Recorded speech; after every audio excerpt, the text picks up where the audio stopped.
system, teams are going to group up and fight against. Yeah, and of course, this circle obviously alludes to the fact, you know, it's a massive first circle.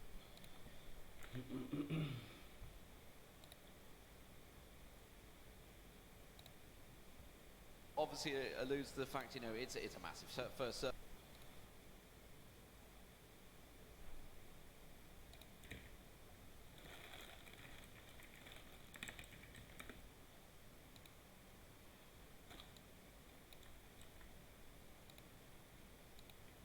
That is a super.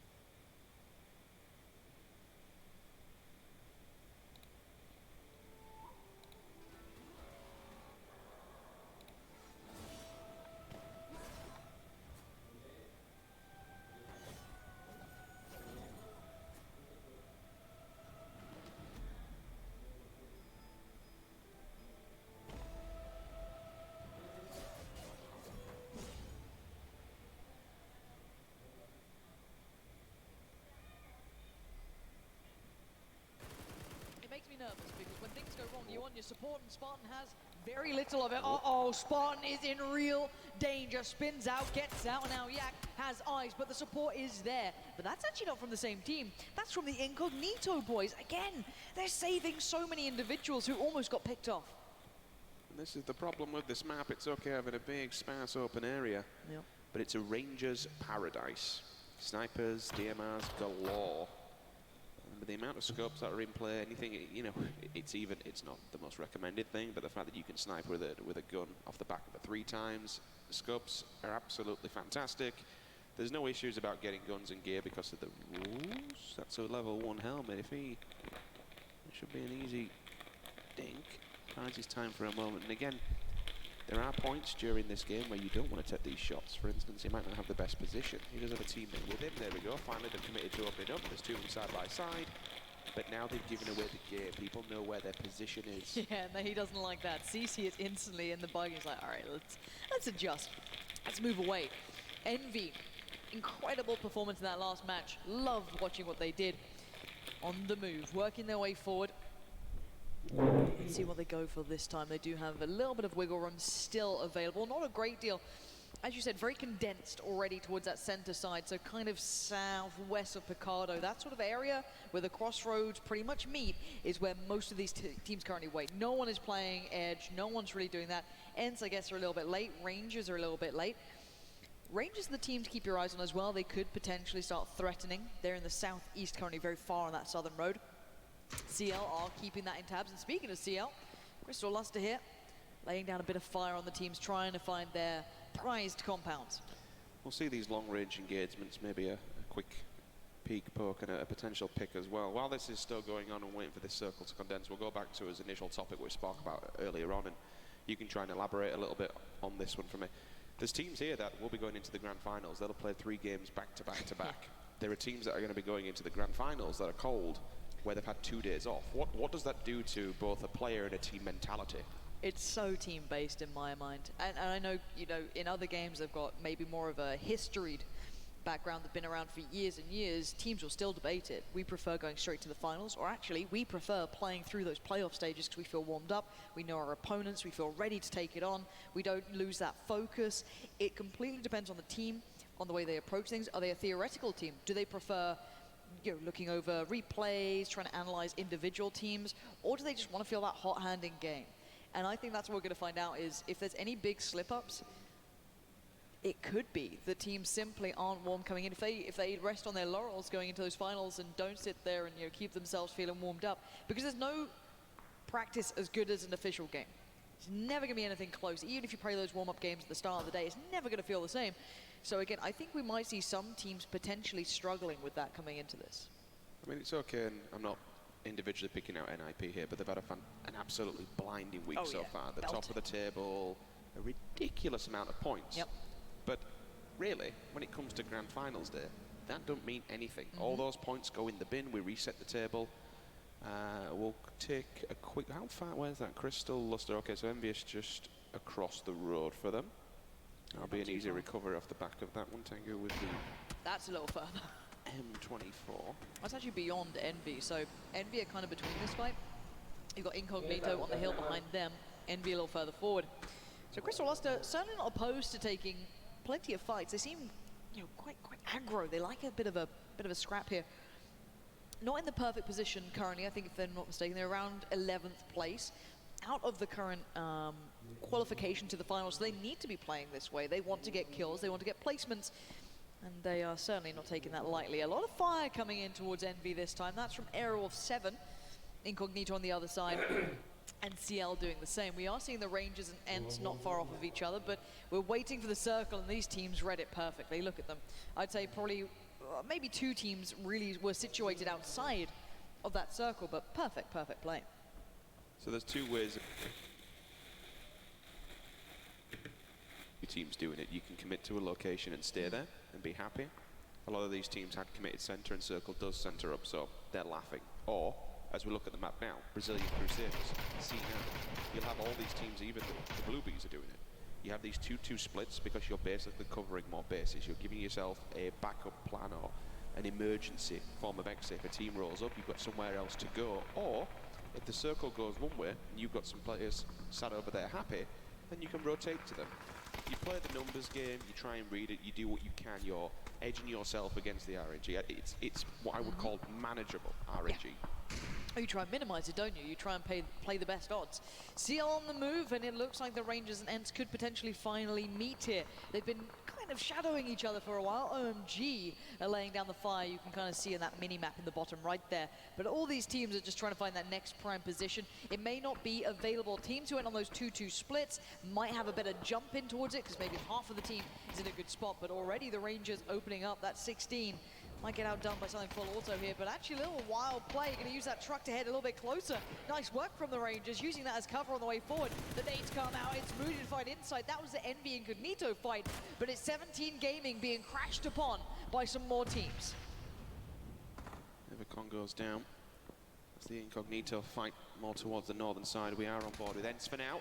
Line KK from down below. Have an angle from one of the buildings. They claim a scalp. Rustam, big fragger. Unfortunately for Ents, losing him this early will not pay dividends. We lost 2 throughout the entirety of that quick rotation. But still, to lose 2 players and we're 11 minutes into the game, this is going to be a complete cluster when we go later through the circles. The one thing that is going to be difficult, and again, we spoke about those 2-2 splits. Yes, they are very good in terms of keeping yourself alive and giving yourself a backup plan, but should a team of 4 rock up on you, you've bit. Welcome to my shop of wares. We have a 4 times on sale, actually half price, for any lucky visitors today. You know you're done for as well. Your team's left you. You're like, MMO memes at the time. Have potions. What would you like? We will see Envy. They did have a little bit of a back and forth. We've seen them in a couple of scraps, but they're in a good spot. I've got to say as well, Cloud9 in a very nice position. This could bode well. They're still sitting in 6th. We harp on about Cloud9 and their positioning just because there is a chance someone could leapfrog them, especially because we know Pachinki has been a real sore spot for teams, but they're still okay. That's the thing. They're still in 6th. They're still qualifying if they sit around this marker, keep racking up points. They certainly can frag out as well. That's the thing. It's not like they can't get kills, so that really bodes well for them. And it looks like, again, they're going 2-2. You can see that little adjustment from Lobes and K-Mine there, ensuring just hedging their bets. The Rangers, though, unrelenting towards Ents, going to try and find some shots, and they're landing a few. But what you have to do in these engagements, this is why we see teams going for these long-range shots. You have to peacock. You have to show your feathers and warn people away, because, again, if a team of 4 rocks up and you've only got 2 men sat in the building, you are completely outmanned, outgunned. And unless you're a god that can pull the turns that we've seen some of these individual players can, then you're going to have a very difficult time. Circle weighted more towards the north, where generally a lot of the teams have already been sat anyway. The remnants of Entus will come out. They'll be okay for now. Spartan's giving them a bit of a kick in and assuring as they do leave there. The difficulty here is down south. Yeah, Envy I'm worried about. They have no easy rotation routes. Maybe head north. They've obviously heard, you know, the OMG fight going on, CL. Cloud9 might pull themselves back together. Maybe they're going to say like this because K-Mind is racking up some bodies. Already going to find Rusty Zera there. That was the Brazilian team on rotation, trying to get even more central. Losing out on that one player has given the Brazilians the most central compound currently, though, so maybe a worthwhile sacrifice, maybe not. OMG and CL might just be clashing soon if CL keep heading this way. There is an option for Envy to maybe pull a wide one here, but the problem is, if you go Picado, you have that big cliffside at the back of Picado. Yeah. If they go down south, they essentially have to run the gauntlet of the Finns. of sat there waiting. Looks like we've got a rotational death away. Fortunately, Atmosh sees the vehicle and just completely implodes on itself. Easy body box for him. Yeah, nice little pickup at this point. I think they're safe as well because Envy are going south. Oh no, they're heading right towards Ents. So we have 4 man between 2? I think so, yeah, it is. So they're 2-2 in each. It's not ideal, but you're going to have to work with what you got. Ents are going the other way, and they're going to kind of see each other and wait, what's wrong with that side? Why are you going this way? So they're going to cross each other over in the south. CL and Aerowolf still hold the very southern tip of the new circle. And there you can see, there's the cross happening. Ents going further south, and we're going to see Envy going to realize as to why no one was going this way. A lot of fire coming in from the Aerowolf team. They've got to be careful. Now it's going to be the next team. Uh-oh, Crystal Luster are going to see this attack come through. Those cars are going to be worse for wear. And so one of the players, oh, it's a crash. This could go so badly wrong. Envy going to try and make the best of a bad situation. Crystal Luster instantly turn their attention this way. They've basically gone right where Ents were. They've switched position. OMG is now trying to third party in towards the rest of Crystal Luster, but they can put their backs towards it. That's all their vehicles removed. This is bad news for Envy. They are in the circle, but they are not in a good position. I don't think Interrogate can believe how lucky he was. The fact that the Mirado actually flipped over the wall and allowed him to get out and be in essentially a defensive spot. This comes down to how Crystal Luster want to play this, though.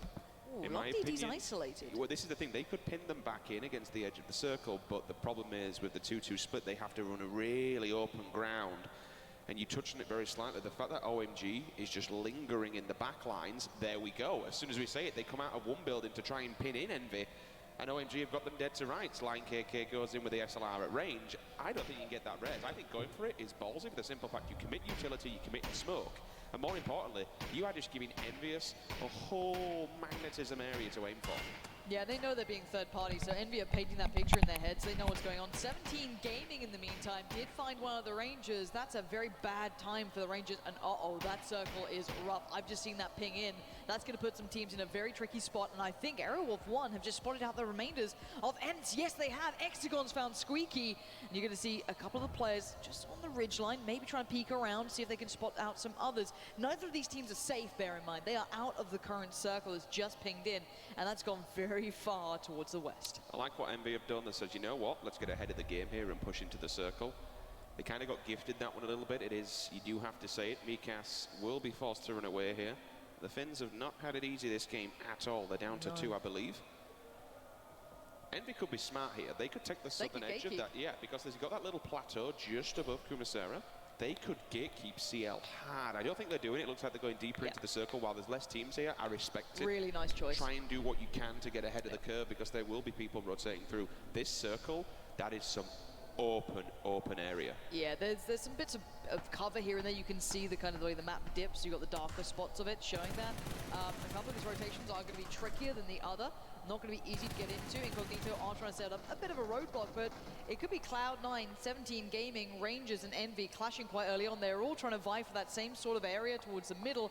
Whether or not they actually go for this, it looks like maybe just one of the scouts for Rangers, which is DG98, is the one heading a little further forward.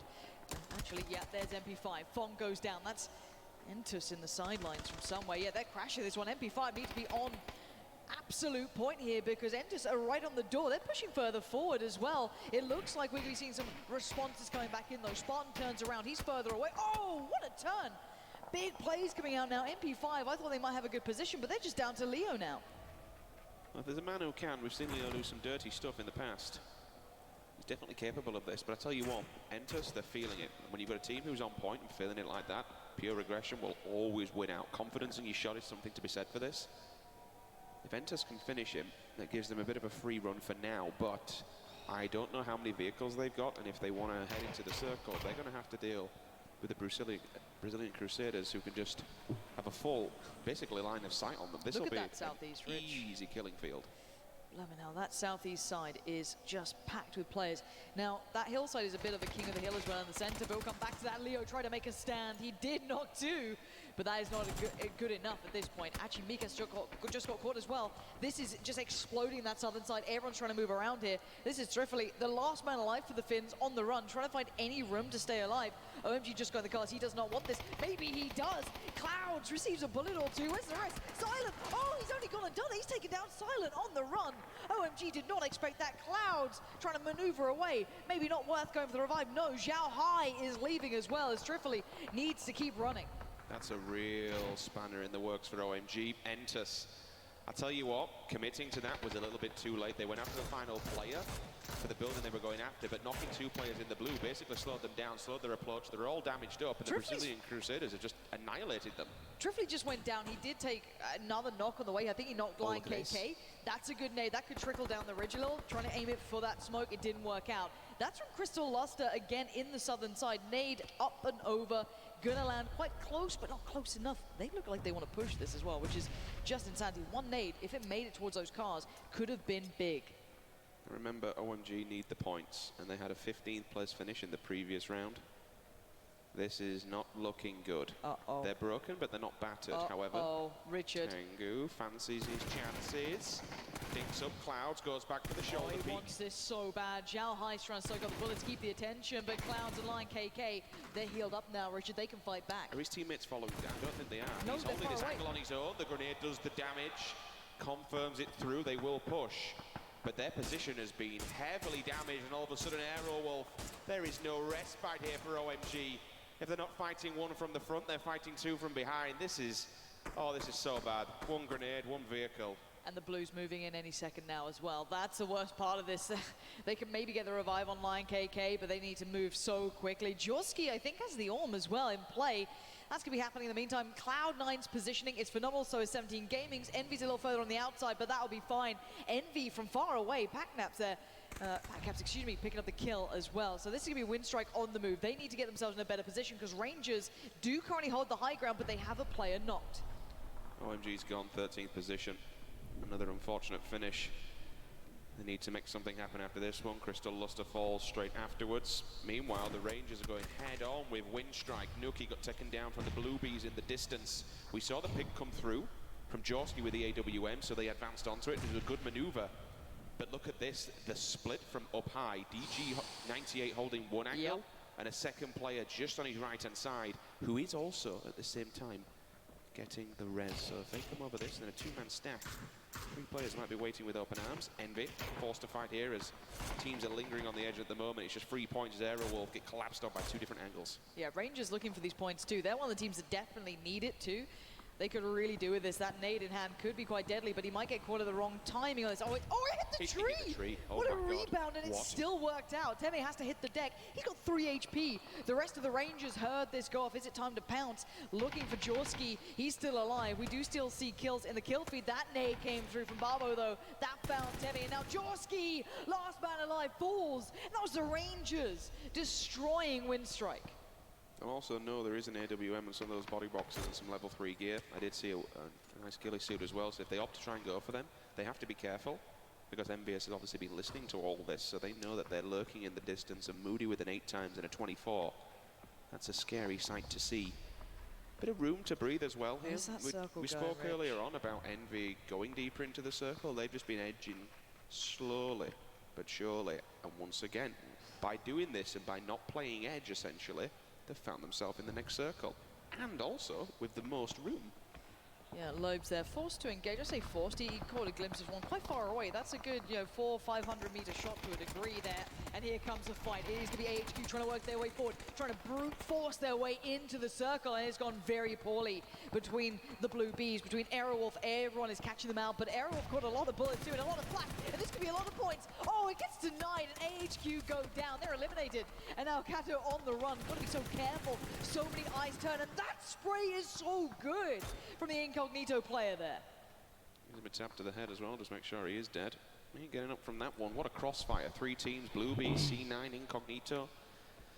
That whole side just got wiped out. Was that 3 teams? I'm trying to add it up. I think it was 3 or 4 teams just decimated in a matter of seconds. Which is the problem, right? All these teams are on an elevated line of sight. They can do this. It gives an opening now for the Blue Bees, but they have to be quick. They can't run into 17 Gaming head on, otherwise they die. They have to make it to the bottom of this hillside. If they somehow do it, then they survive the next circle, but... I think Cloud9 then can see them, though. It's who do you want to die to? Oh my God, did he knock him off the back of the vehicle? I think Through he the might smoke? have. I think he might have spraying in there with a mini. It just happened to happen for him. It all lined up. K-Mind. It's now Cloud9's turn. Can they steal the kills? The knocks. The victims laying on the floor, trying to get into the circle, so desperately Nerf leading that shot very, very well. But again, it's 17 Gaming. They're the ones with the angle, they're the ones with the kills, and they're the ones with the points. 17 will get themselves back together, but they're distracted, Lauren. They're The focusing, Rangers. They are hard focusing on the blue bees. The Rangers have made their way up. That is a beautiful check there. To be able to turn around and say, okay, I'm monitoring this side. Shocks, that is a fantastic read. Watch the uphill for the remnants of teams left in the distance. It's always nice to see, even if it's these individual snakes clearing them out and keeping them in check is so vital. Late game, it can be a real responsibility for teams going down. K-Mind now opens up. He's seen the Rangers lingering in the distance. There's one, shot. there's two, split between two teams. It all comes down to one individual. And that nade might Is that put a them steal? in the ground. Is this a steal nade? Let's see if it's going to bounce far enough. Lobes did get DG98. They're all running it. They want the points so bad. And it looks like it could work out if they had one just a little bit deeper. Barbo is still standing and Shox wants this themselves. You can see he's salivating at the idea of the points. Incognito got aggressive. Shox works his way forward 3 times up on the scar. Could do work here. Barbo waits. His teammate not revived, waiting patiently. Shox looks over the ledge, spots the body but doesn't spot the player. Barbo unleashes bullets and he goes down. It's traded out though. Where did that come from? That's Incognito joining in. Have you ever seen a team get more mortared on than that? 7 grenades just completely melts the team into the floor. C9, they're sitting happy. They're not quite center of the map, but they have an elevated line of sight and they have a compound. 17 get themselves back together. Blue Bees, well, they're in the hive at the moment, just nesting and hoping nothing comes their way for winter. Incognito, though, they're sniffing at the door. They might be able to make something happen here. Now Nerf, good read from him, looks over the wall, spots out Envy. The position, the game is up. How do you make your way into this one? What utility have you been using? How much have you committed to the previous fights?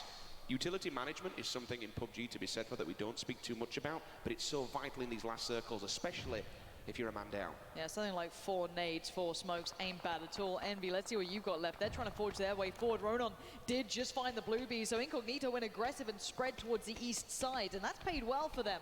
That got them a couple of points and a couple of kills, and they want a couple more. They find Interrogate. This could potentially spur on the rest of them, but that's going to hinder Venerated's push. He was a little further ahead, and now he feels alone.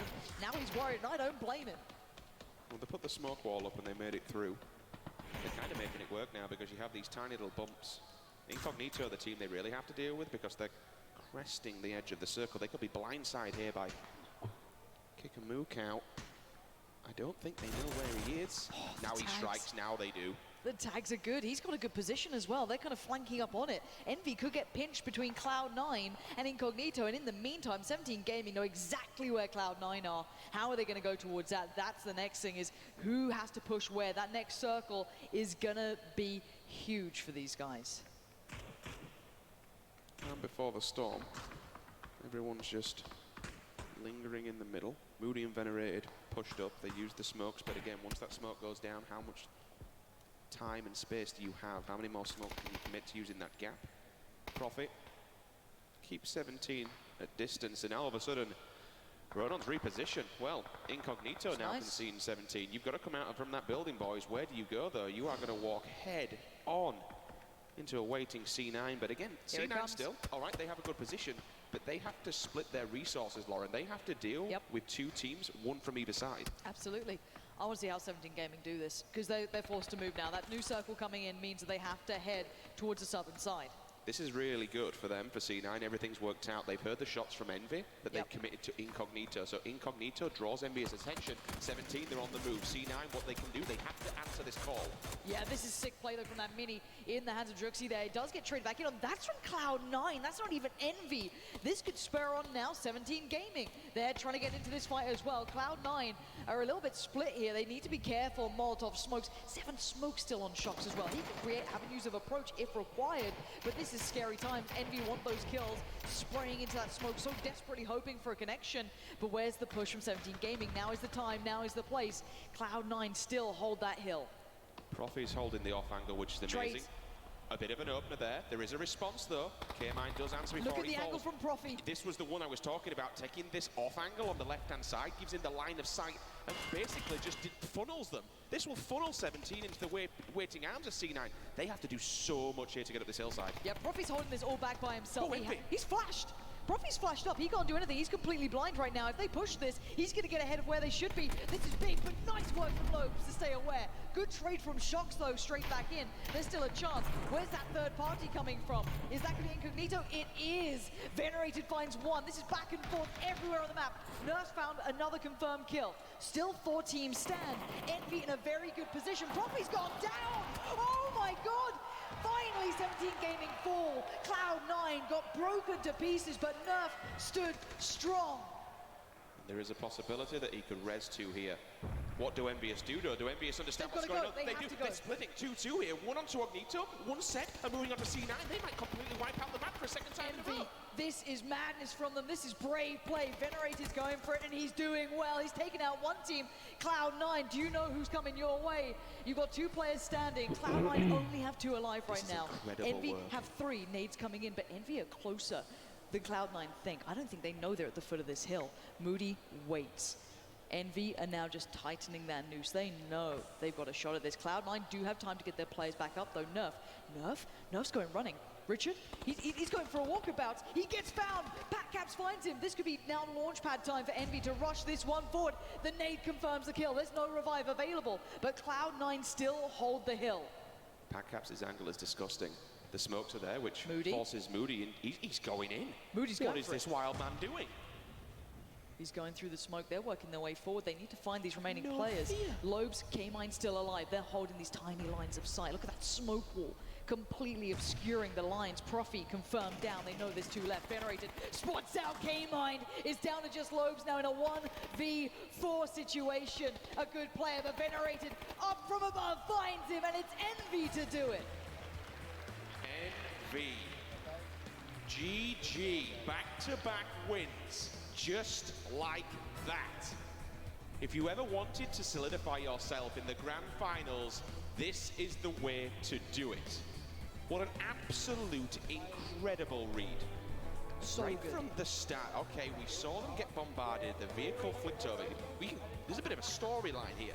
They got into the circle only just early game. And then all of a sudden, all they've done is just follow that line. Any teams that have been lingering, they've committed to doing it, they've committed to the cause, they've wiped out enemies along the way. That final circle, though, they sent 2 players to deal with Incognito. They sent 2 players just to not necessarily deal with C9, but to wait for them. Wait for moved them up early. They let them get themselves back together. They let them res their players, but they didn't just go charging in head first, because when you see teams do that, there will be a response, but what an absolute incredible IGL work. Yeah, whoever's keeping tabs for that team mentally, whoever made those calls is playing really, really well. That's someone who's completely reading the situation perfectly, and they've played that, you know, to a T. I mean, Venerated went off, and we're not talking necessarily like just fragging out. I mean, that 2-2 split, the way they approached, they knew that they were a little closer to Cloud9 than probably Cloud9 had expected or wanted. As they saw those knocks coming in, they could have imagined that Cloud9 were kept busy. I'm curious in that interview afterwards, if, you know, how aware they were of that final situation they were coming into. I love that. I really love good mental approaches and just painting a really clear picture. But Cloud9, what a swing up for them. Big kills again, which is really good. Great placement as well, but Incognito, this team is clearly winning hearts and minds for me here. This team is really coming out. I mean, jumping up to 3rd, they're also playing a pretty decent game, picking up kills when they need to and finding the right moments and the right times to strike. I think 2 standout players we have to speak about there is one, PatCaps in that final engagement, taking that really far circle edge to be able to completely cut off any really maneuverability from C9. They had 2 players who got outside on the back and managed to take a long swing, but he denied any further advancement forward. And then on the opposing side, I believe it was Moody to get up close and personal. That was insane. And you see him creeping up on that smoke. remember, this is his old team. This is the team which removed him from the roster. It's got to feel good. And now he's beating them. Feels good. All right, that's enough from us. What a great game, though. We've had 2 incredible Miramar games and 2 incredible performances from Envy. So if anything, it'd be unfair to not hear from them. So let's head down to the stage of Freya and PatCaps. Thank you so much, guys. I am back down here in the MBS booth, and you guys are looking unstoppable today. What has changed since the group stage coming into today? I think we just had a good talk last night, just saying that we need to slow things down and stop just being crazy and just pushing everything, and that's pretty much helping a lot. So has like the team roles kind of changed, or is it something to do with communications? No, it's just everyone being on the same page together instead of being overly aggressive. We're just slowing things down and making sure we're clearing our back before we push anything. So I just want to talk about that final fight. We saw Cloud9 coming in there with a 4-man squad still. What were you guys kind of focusing on there? Because it was very hectic with those final 4 teams. Yeah, so I think it was incognito. We had to wait for them to push because we were kind of pinned between the firehouse and them. So we just laid prone, waited for them to push, and then we knocked them when they moved. And then we noticed that C9 was fighting, and I believe it was 17, and that was our time to just push right up underneath the ridge and just take full control of that circle. Well, you guys looked absolutely phenomenal there. I know I spoke to Interroga before about grenades. It seems to be all about that in the game at the moment. Is that a very important part of your strategy? Yeah, grenades are pretty important. It's usually you want to make sure you have at least like 5 if you can, and just when you have a knock, just pressure them with grenades so they can't get the knock, and if they the res, and if they are, then you just get more knocks. Well, you guys are looking incredibly comfortable right now. Are you going to be easing up a little bit, maybe being a bit more relaxed, or have you got a game plan in mind going into the next 4 games? I think we're just going to keep playing how we're playing and just get some good practice for the finals. Well, I'm incredibly excited to see you guys. Let's head back to the desk to break that one down. Back-to-back, great stuff by Envy there at the very end, and such a good kill count as well coming in for them. They've almost guaranteed themselves a spot in the grand final here from the elimination round. Joining me, Toffees, as well as Avenger. Guys, great stuff to see Envy get the back-to-back there at the very end. Avenger, in the end though, 2 American teams could have quite easily gone another way, to be fair. So I started with a statement now. I wasn't sure that we were going to see a team kind of take over in their piece, 128 points, but starting off with 21 kills and a back-to-back win here, Envy's definitely going to take them over, but it's going to take them some games. But I'm happy to see Envy step it up here. I talked a bit with Moody yesterday, and I'm really happy to see they kind of stay together as a unit, they move as a unit, and when they kind of approach this, especially the 2-2, we talked about it, kind of the 2-2 split, going 2 guys after Incognito and then sitting 2 guys to Cloud9 because they saw the kill feed drop a lot like that. Toffees, your thoughts? He's just smiling. You're very happy. You're just like, North America, heck yeah! I mean, come on, like this, that was great plays. Both of them had huge kill counts. They executed. I couldn't be happier in terms of like, I do see them on a regular basis, so I know these guys in terms of I know their play style very well, and they both executed exactly the way that they needed to in that game. Yeah.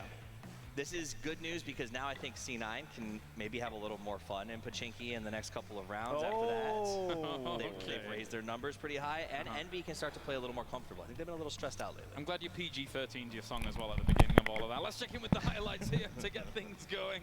As of course, for OMG at the beginning of this, 13th place once again. So it is looking a little bit dire here as we take a look at our highlights Avenger for our current reigning world champions. On the other hand, I really like to see how OB Gaming Rangers, they played this game. They played it extremely well, made sure that they could get into a position where they could get some kills, put some pressure onto it, and secure a 6th place. Very much a salvage game, but they play that extremely well. And when you're in a spot like that, you want to make sure that you kind of salvage some points from that. They managed to do that very well. Also, Incognito, like you say it in Australia, is I don't know how that's how you say it. That was not Australian at all. Let's put it there. That amount of kills plus that placement is going to really put them up there. They're going to be in a kind of more safe spot, and now they can kind of relax a little bit and put themselves into a much better spot. How you say it right now in Australian is heroes. These guys have stepped up. They're playing very well, and I'm incredibly happy with their performance. Very good stuff. And what brings us this? It's RTX. Yes, it's NVIDIA.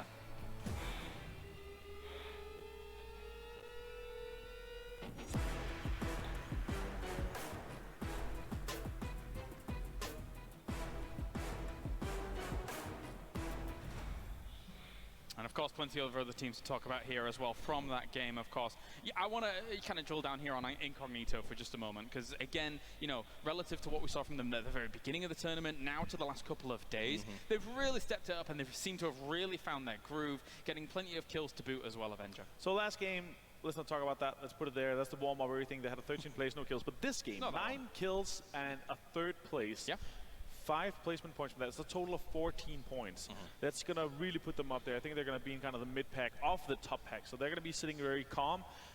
I'm curious to see if they can continue this I like the kind of the amount of control that Juxi really took in that game. He put himself out there. He got 5 kills, and he wasn't even in the end game there. So I'm really happy to see him step up like that. I was very impressed with Juxi. I'm a little bit worried for the rest of his team with performances like this. Like, they need to win this tournament if they want to keep him in the region, because I think a lot of people are watching and very impressed with his style of play. That said, that was not an easy circle. That circle was right on the triangle of death. There's not a lot of safe spots in that area. It's not a surprise to me that the top 5 teams had more than the lion's share of the kills. They had almost all of them, because once you find territory in there, you're good to go. And this is kind of showing that circle right now as you take a look at the map. We'll run back through them in a second. But it is just a very tough region to work through. I know, Martin, you've played with these guys at this level. How terrified are you of sort of that Picado triangle, or the triangle of death, as we like to sort of call it? So I stopped my my career before Miramar came out because of Miramar. No, I love Miramar, and I really like these kind of areas. But this is one of the hardest areas because of this road here, just south of Picado, and like the one from Montenuevo down to Los Leones, because this really splits up that map. But it kind of shifted away, and people could, and all the teams could decide where to go, and they came into a really good spot here. We had 31 alives in this circle here, and from there you had to decide where you want to be. But in this circle here, where Envy, they were kept out right here, I was really surprised to see them managing to get into the zone like this.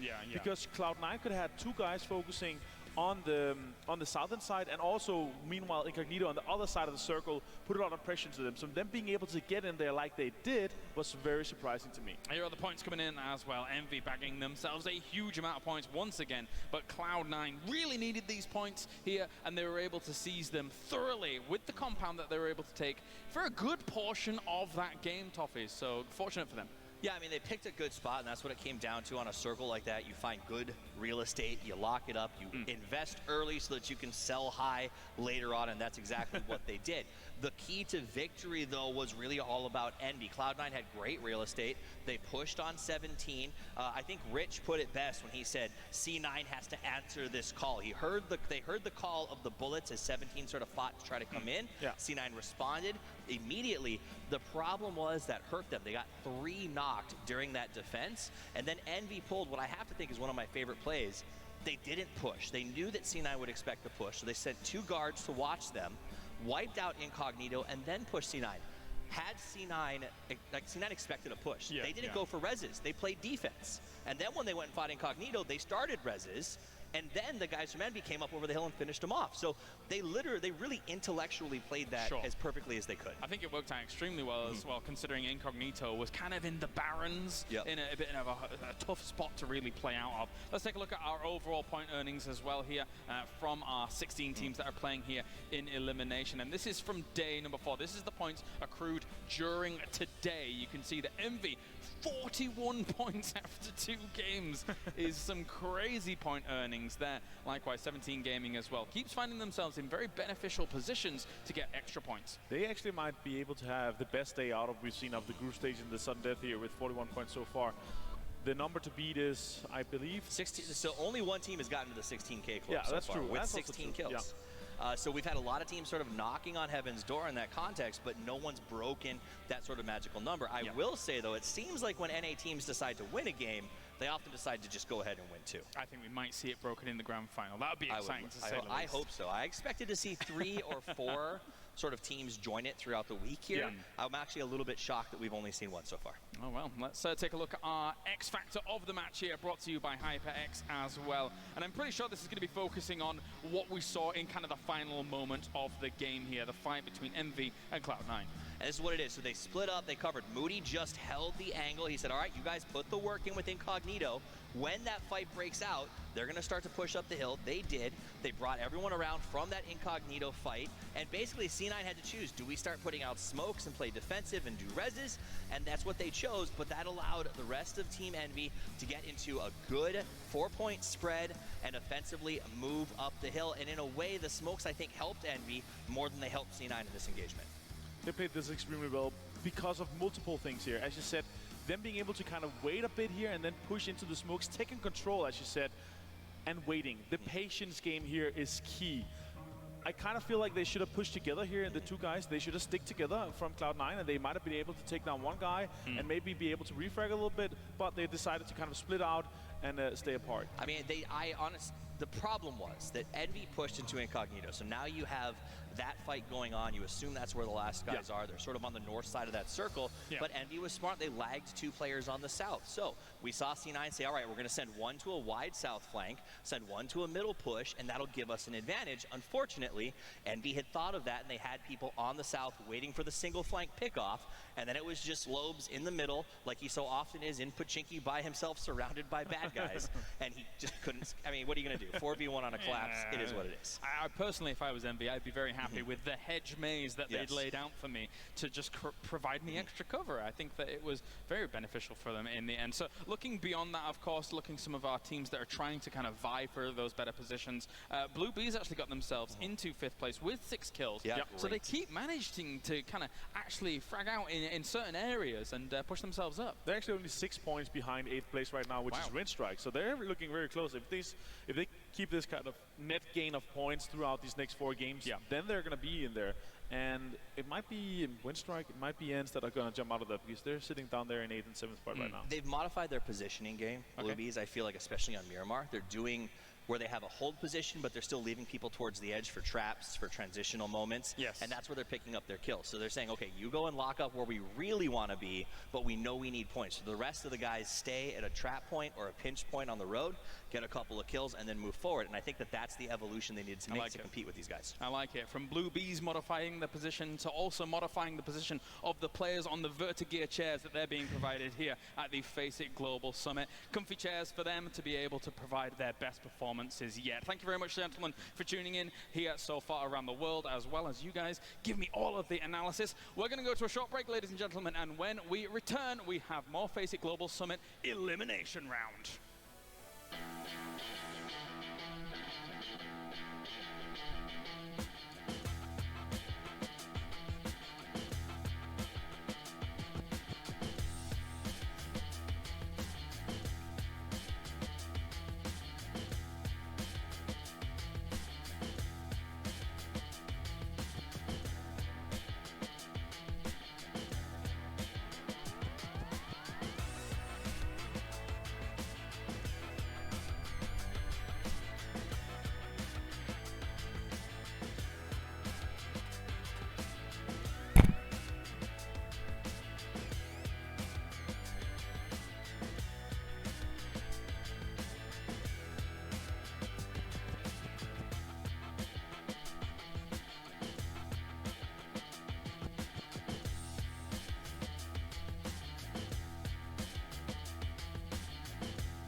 From India to Miami, to the whole world.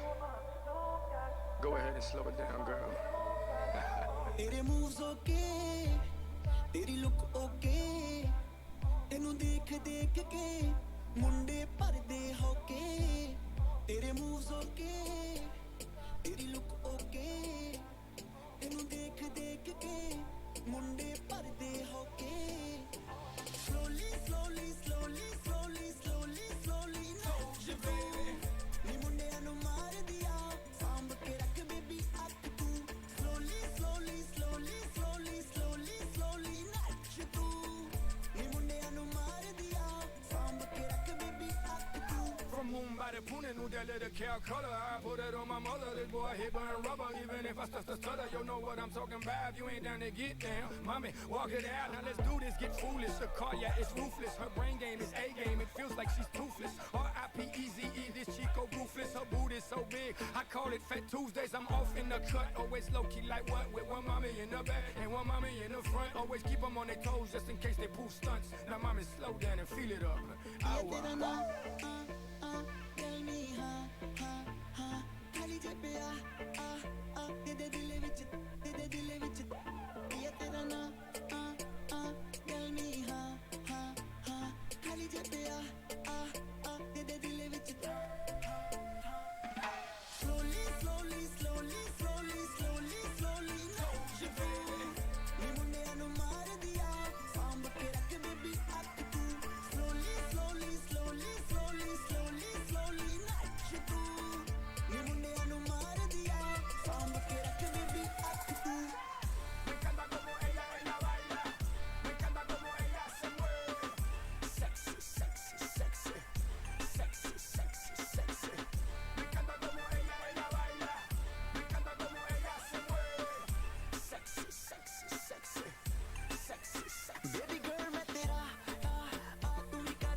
From India to Miami, to the whole world.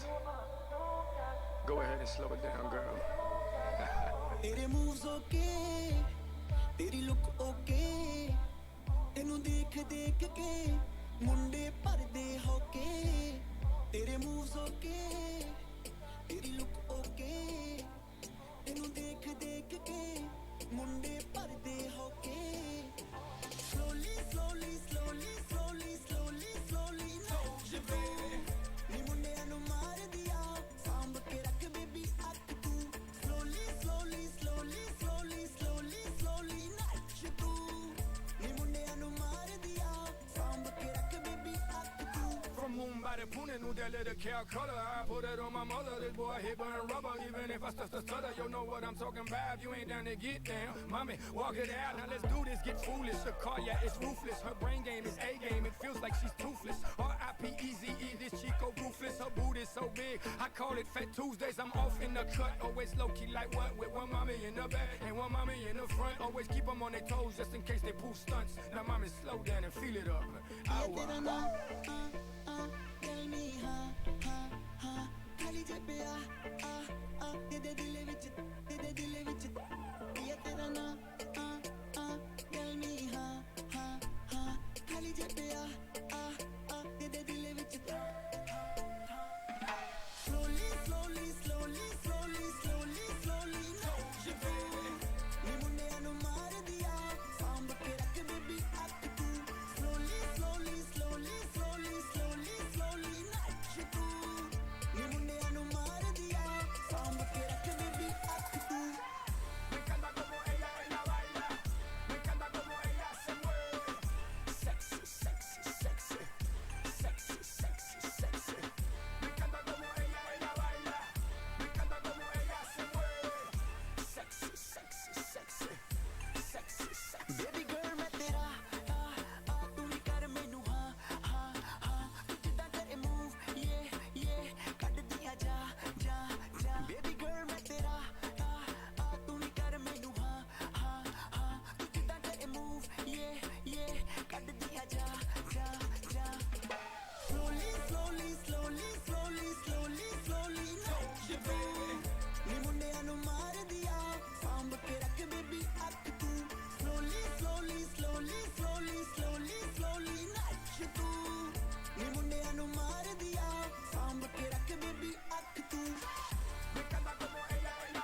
siapa sih yang mau bagi uang cuma-cuma gitu kan? Kayaknya emang Nesmi itu nggak masuk akal. Dapat Rolex, dapat uang. Yang ngasih siapa gitu?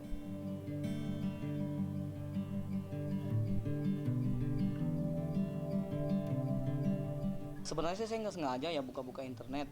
Nesmi apa sih, dari namanya aja kan kayaknya asing gitu ya. Logonya juga seperti kayak gitu. Tapi saya coba aja, itu kan bahasanya Indonesia. Di situ gratis dapat uang. Kalau gratis dapat uang, kenapa kita nggak coba buat memulainya gitu? Nyanggupin tantangannya nih. Jadi terus terang saya pertama lagi bertanya-tanya butuh waktu berapa lama untuk bisa bikin satu kampung pakai semua gitu kan? Ternyata cepat sekali. Iya. Jadi atas dasar itu sih terus terang nomor satu saya sih bener-bener thank you banget ya Bang ya. Woi siap. Sesuatu yang baru itu semuanya pasti kan sangat sulit kan ya, apalagi yang asing bagi mereka. Terus ada iming-imingnya uang, kebanyakan kan banyak tuh yang tipu-tipu. Jadi saya kendalanya di situ di awal-awal.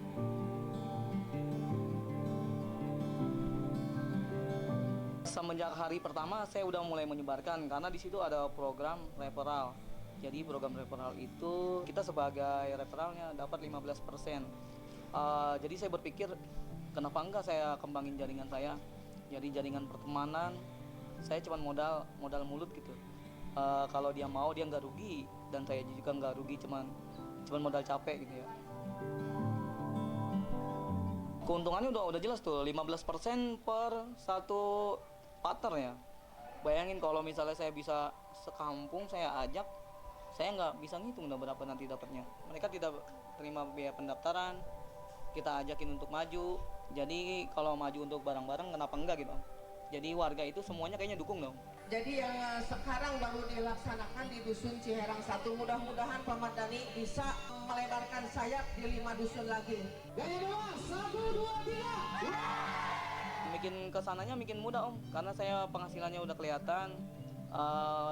Dari mulut ke mulut itu mereka yang promosiin, akhirnya mereka bertanya-tanya. Jadi ada yang datang sendiri Om, seperti ini adik-adik kita pada datang ke saya minta diajarin gimana. Jadi saya nggak perlu seperti yang di awal gitu Om. Nah di sini yang sangat membantu ini ada Karang Taruna di Desa Sukaraja ini, dia welcome sama saya.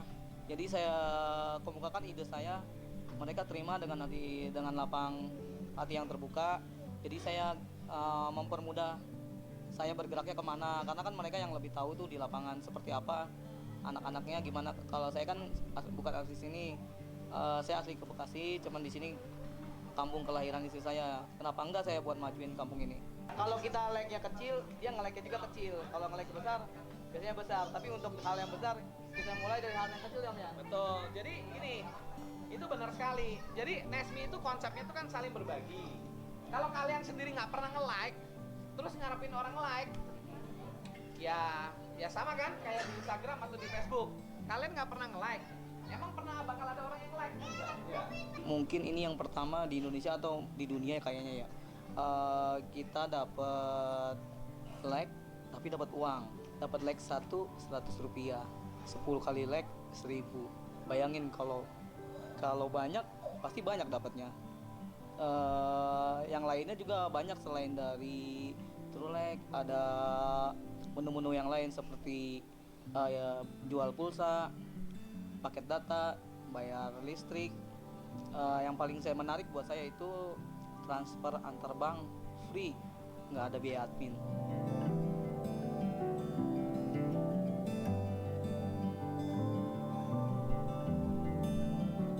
Sekarang ini ada menu yang baru, kita bisa lihat uang masuk, uang keluar. Jadi semakin lama kayaknya Nesmi makin oke deh. Laporannya ada semua.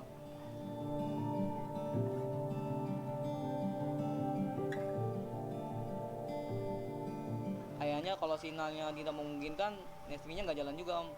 Jadi harapan saya untuk ke Nesmi-nya dikasih pasrana buat kelancaran komunikasi lewat internet. Pesan saya ke warga yang lain, ayo kita majuin kampung kita bareng-bareng. Jadi jangan anggap ini kampung digital milik saya, tapi ini milik warga. Nih, saya pencet nih langsung masuk ke semua ya. 1, 2, 3.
Setiap waktu ku ingin mengenal hatimu, selalu berada dekatmu. Indahnya bergaul denganmu, cintaku hanyalah untukmu. Ku rindu memandang wajahmu, selamanya berada dekatmu. Inilah rinduku, selalu berada dekatmu.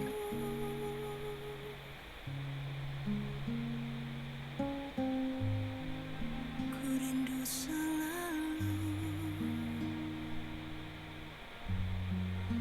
berada dekatmu, melekat padamu. Setiap waktu ku ingin mengenal hatimu, selalu berada dekatmu.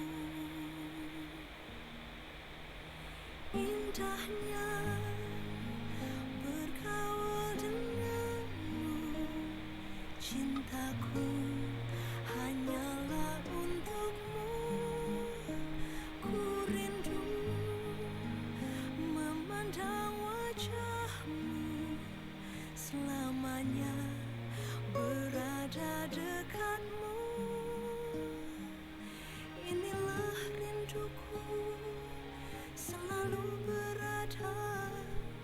dekatmu.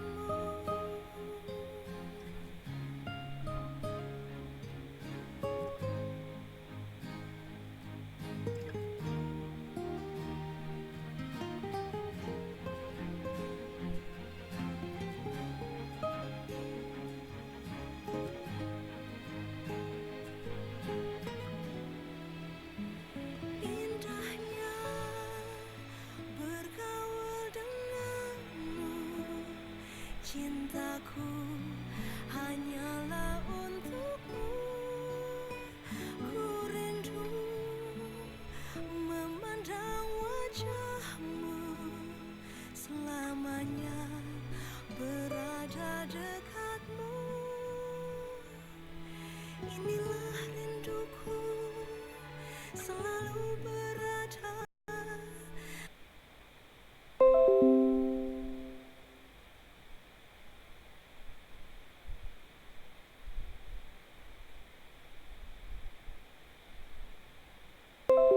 Suami juga selalu ngomel. Ganti-ganti shampoo, tetap saja rontok. Tapi sejak aku pakai Natur, rambut kuat hingga akar, lembut, dan wangi. Buktikan. Natur unggul mengurangi rambut rontok.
all is well, but there's a couple of the problems coming in. Jorski's been found by the 17 Gaming team, and that was not the fight we saw initially. It was the Brazilian squad against Windstrike.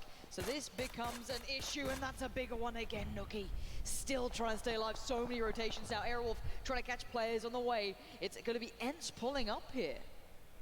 They have to be careful, as you say. They're in 8th at the moment. They're teetering on the edge. Yes, there's 3 maps still, but they've dropped down a substantial amount. Mikaz, that's the bike. That kind of helps them out. If it had been a vehicle, they'd have been a goner right now, but out of the frying pan, into the fire. The Blue Bees, this is what we're talking about, Rich, up in the north.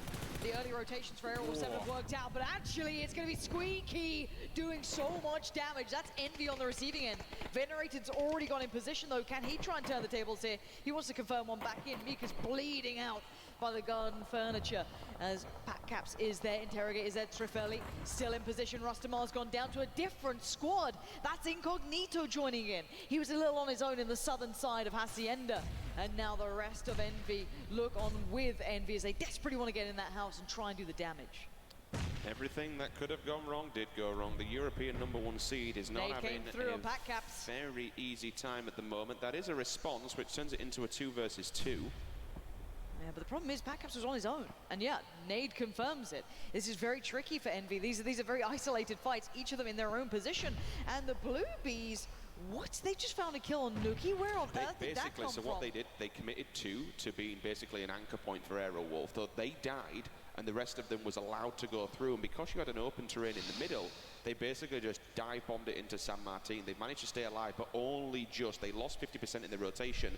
Speaking of rotation, we will now have to see the teams that are outside of the circle make something happen.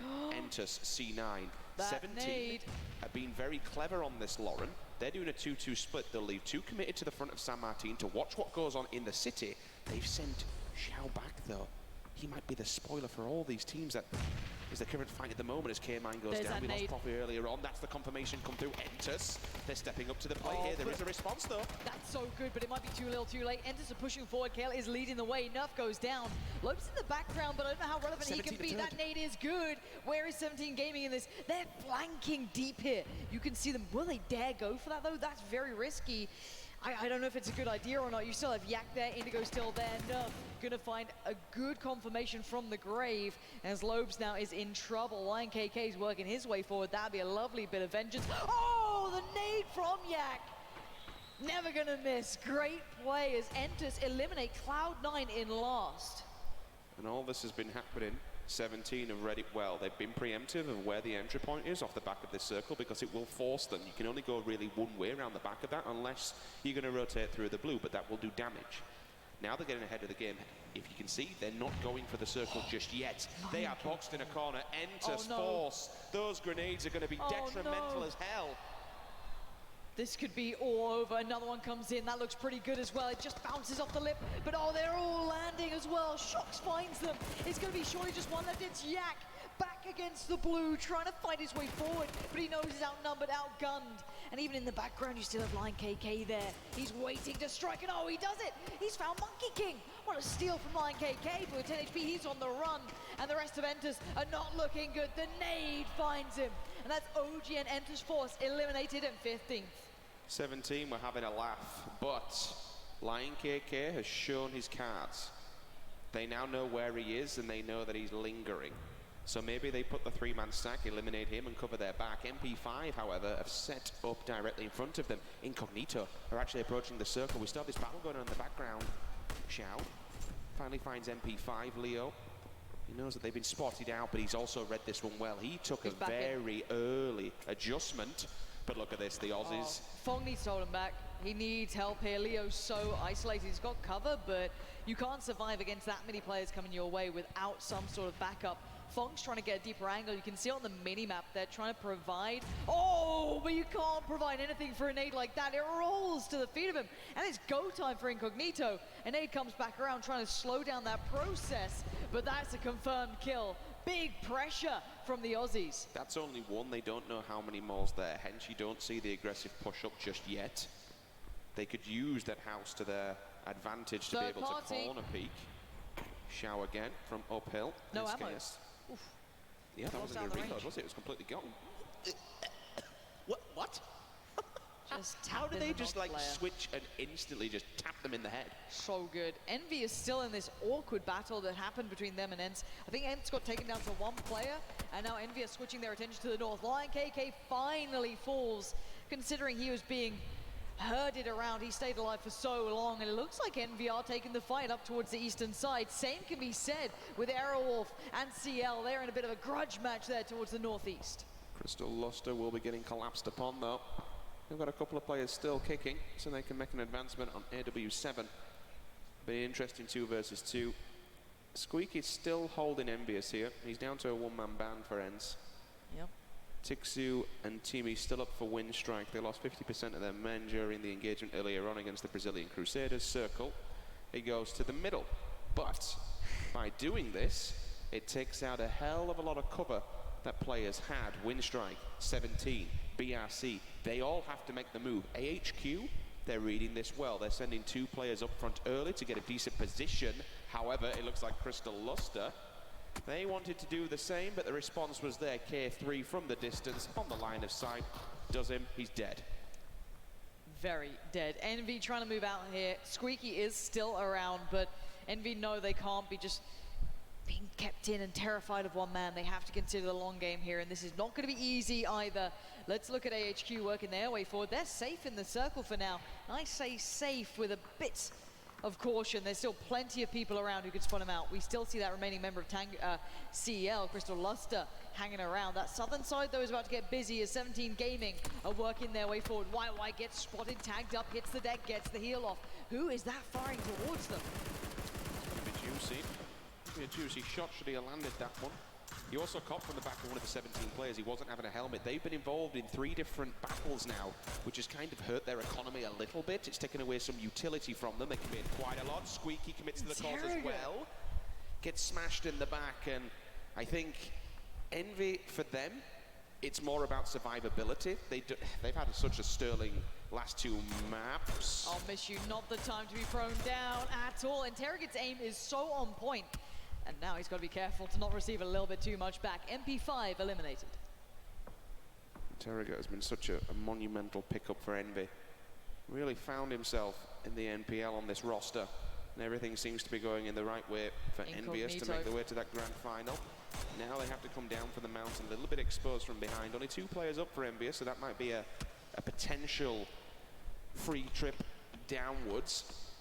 At 17, they turn and face the Aussies. They've been caught split, Lauren. This could be dangerous. It could be. The nade doesn't quite go down far enough, but 17 Gaming are aggressive, and we know it. That's going to be juicy gone down. Now 3 left standing, and off the long. Shocks, absolutely tearing them limb from limb. What a play from this man. Where is your remainder? Oh, it doesn't matter. Incognito, get deleted. The Death Squad rolls up and just kicks the Aussies out of this map. Good lord, the fact that they're pressing players without helmets and lacking so much gear. Like, talk about confidence, good lord.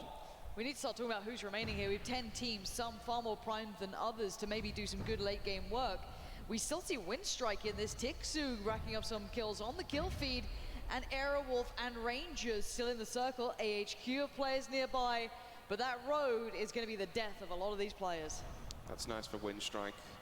The Brazilian Crusaders caused them problems earlier on. AHQ want to make an advancement here on Aerowolf 7. Sees him around the corner of the wall. There is a tiny gap that he can sneak through, but after this one, you do have an Envious Interrogate just lingering in the distance. Probably doesn't want to get involved in this because it will be a 3 versus 1. Oh God, Interrogate. AHQ's done really well here. Wait, is CC going to find him? If he does, it'll... He knows. He's clearly heard the footsteps. This is when you're holding your breath, when you can hear your heart beating, and you just do not want any of it. I mean, after 2 wins back-to-back and still 6 kills on the board, Interrogate with 4 of them himself, they've done enough work here. You never want to go down early game, but still, the work that they've put in over the last 2 maps has been insane.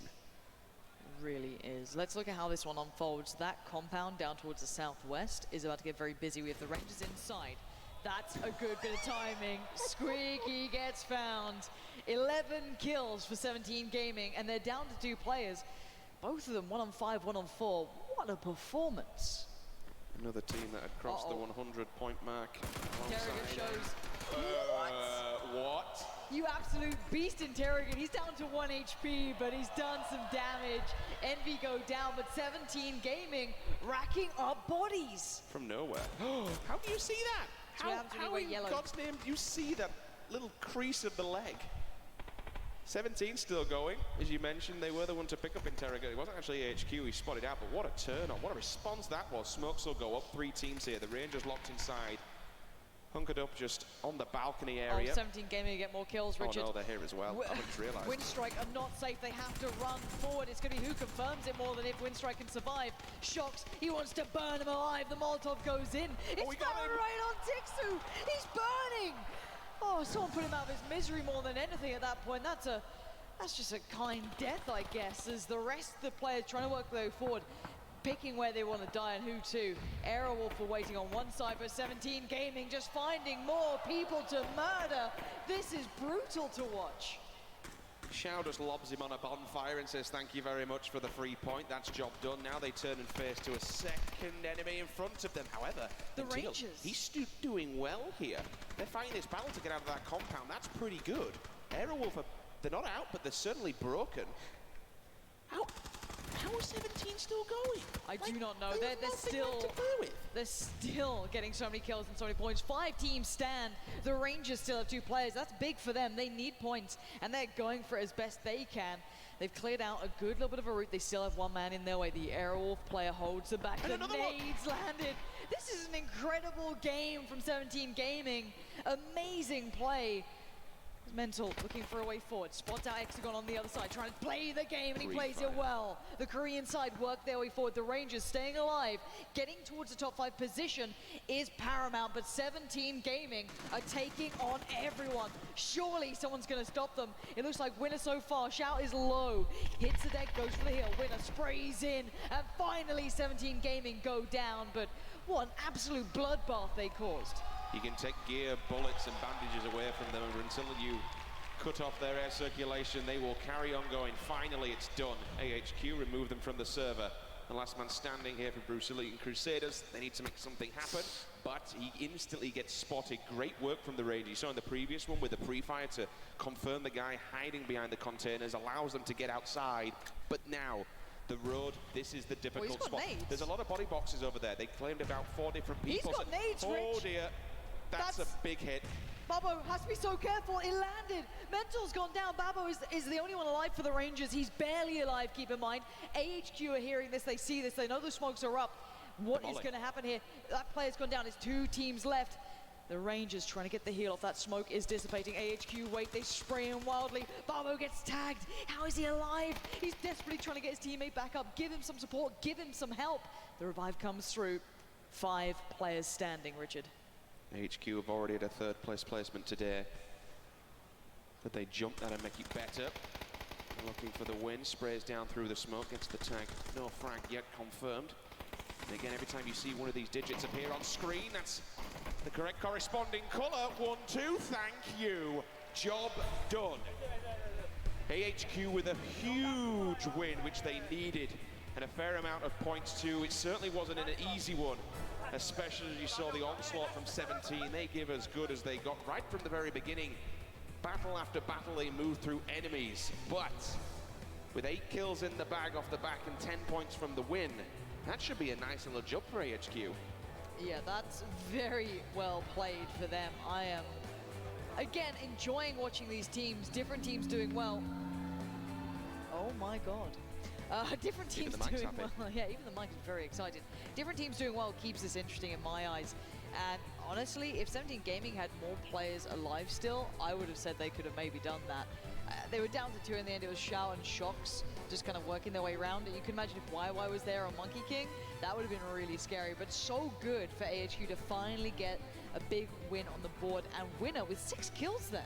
I mean, that's, I believe, an 18-point game, I want to say. So, I wouldn't have thought it'd send them completely flying up the board, but certainly a few points to give them at least a buffer as we jump towards Erangel. So what, they were like I think they're about 14th potentially. I think the more worrying ones for me are going to be Ents and Windstrike. They were just on the edge of 8th place. OP Rangers, they managed to make it to the late game at least, so that was a decent point. A fair few kills as well. That pre-fire at the end around the container was beautiful. And very good. You saw it was an important kill for the simple fact that, one, it allowed them to get out of the little base basically where they were. But you saw all the smokes. They needed that to cross the road, so all those body boxes were basically just easy pickings for them. They absolutely were. And Envy, again, still doing well enough for themselves. They got a little bit kind of bogged down, I guess, in that northeastern side. They weren't able to break out that cleanly, but they're still putting up numbers as well. If you're not getting the wins, they're putting up a load of points through numbers. So for them, just breaking away at the top of this game. But I love looking at this, and is this an updated one? This is the last match results here, so we can see the points coming in. Rich, if you want to do some quick maths, feel free. AHQ, I think they got 18 points from that one. The Rangers picking up 10 is very nice for them too. That's going to jump them up a good spot here. I'm curious how that pans out for them. And looking at this, Ents only with 2 points in it. And where is Windstrike?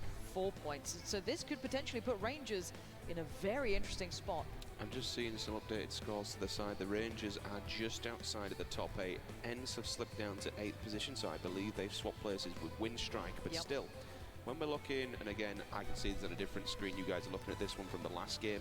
On the bigger picture, Rangers, Bluebees, BRC, 67, 66, and 57 respectively. Ents, Windstrike, Incognito, even Entus, that's 76, 73, and 71. That's within reaching distance.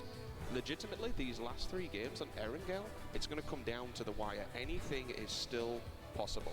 Yeah, and I can't wait for the dice segment coming out the back of this one, because I'm sure that they're going to sit there and go through it.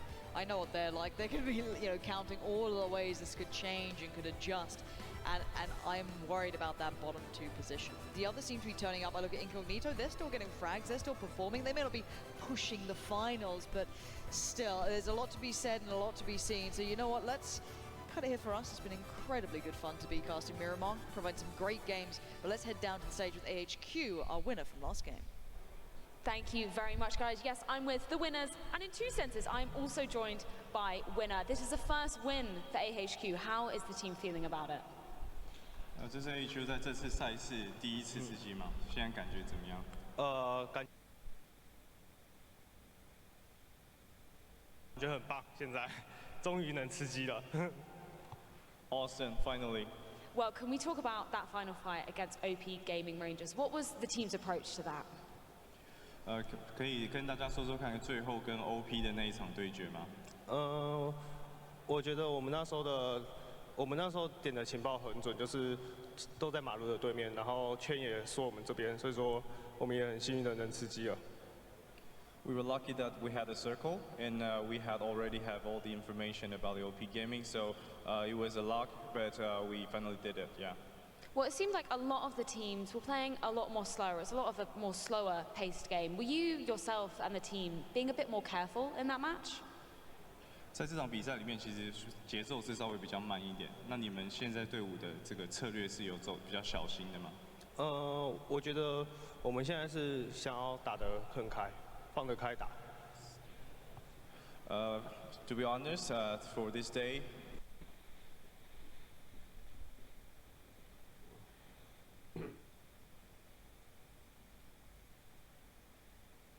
We're trying to be as wild as we can. Well, you're not safe yet. We're going to be going into Erangel for our next 3 maps. What can we expect to see from the team there? 就我们现在分数还需要一些嘛，那接下来3场比赛，你们的策略会是什么？我觉得我们还是会照我们这个节奏继续打下去，因为这个是我们现在最好的节奏。As we just won a chicken dinner, we'll stick to that pace. Well, I'm very excited to see what it has in store for you. But before we do that, let's head back over to James on the desk. That's right, Miramar concludes, and AHQ gets themselves the chicken dinner.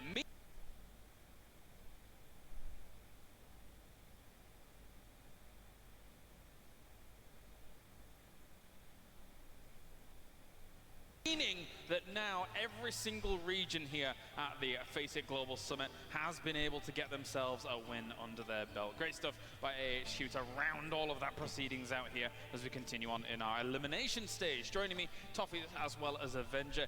AHQ, I'm going to phrase this in a bit of a brutal way. It's about time, considering that they had some potential spoilers. SARA in particular, I remember multiple final circles where he had managed to find himself towards the very end. And the day is not over yet. They could still potentially breach in if they have a great time on Erangel. Yeah, I think one of the issues that this team faced is they weren't happy with their performance in their region.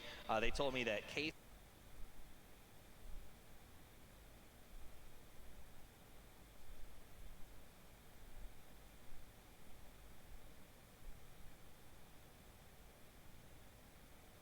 Three is the captain, and Winner and SR both share IGL things. Now, the problem for me, the team, comms become an issue, and they verified this. They said comms have been our biggest struggle.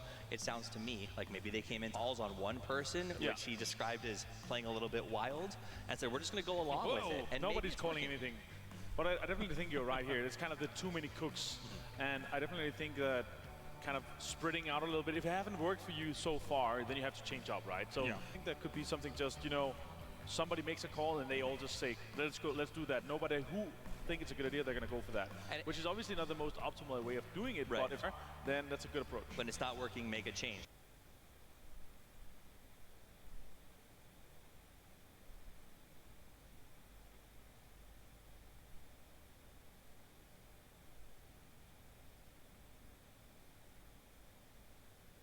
In fact, CC is he wants to play super aggressive. So, you know, it seems like they're releasing him a little, and I like to see that adjustment. I'm still worried, though, because it was a huge game. I'm still not sure it's enough to get to that top 8 position they're going to need to make the long drive to get into those finals. Another team that I'm starting to worry about in this game was beyond substandard, and they're running out of time to put those points on the board to get those big wins. And I don't know where you go from here. For me here, I think definitely Windsor is the big game to push themselves ahead. There's many teams that are still in a kind of a bit and mid pack. Yeah. All right, so as AHQ gets the win, all brought to you by NVIDIA.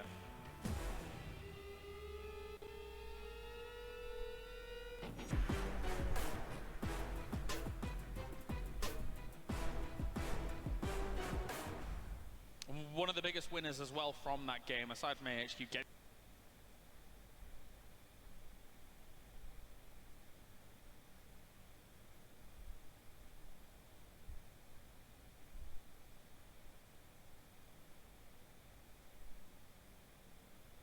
getting themselves the chicken dinner points, was OP Gaming Rangers, a team that we've had as almost seeing how they can push themselves forward in this close to actually breaching that top 8 that they need to be able to go on to the grand finals of Avenger.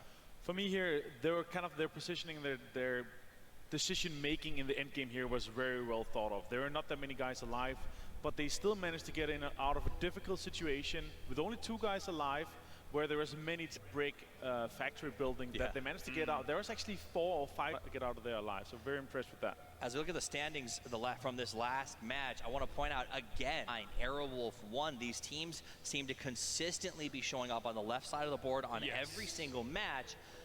I want to give a huge shout out, and I'm going to keep doing this all day. Wolf won. They are constantly putting up points, even when they have a rough placement or whatever it is. They're making sure that they're average 6 points per game. That's what I think you're going to have to do today, and they're being very consistent, and you gotta absolutely love to see it. Yeah, 6 points coming in from them as well. He is trying to solidify themselves in that top 8. Let's go to 17 Gaming, because that last game for them was an absolute bloodbath. They were able to, Shox and Shu especially, really putting up the numbers, getting a lot of damage done, and in fact, I think they almost got 3,000 damage throughout the game. It was 2,995. It was an insane amount of damage. Shu crested the 1,300 mark by himself. Shox not far behind that at about 950 plus. These guys put up big numbers, and they honestly, Shu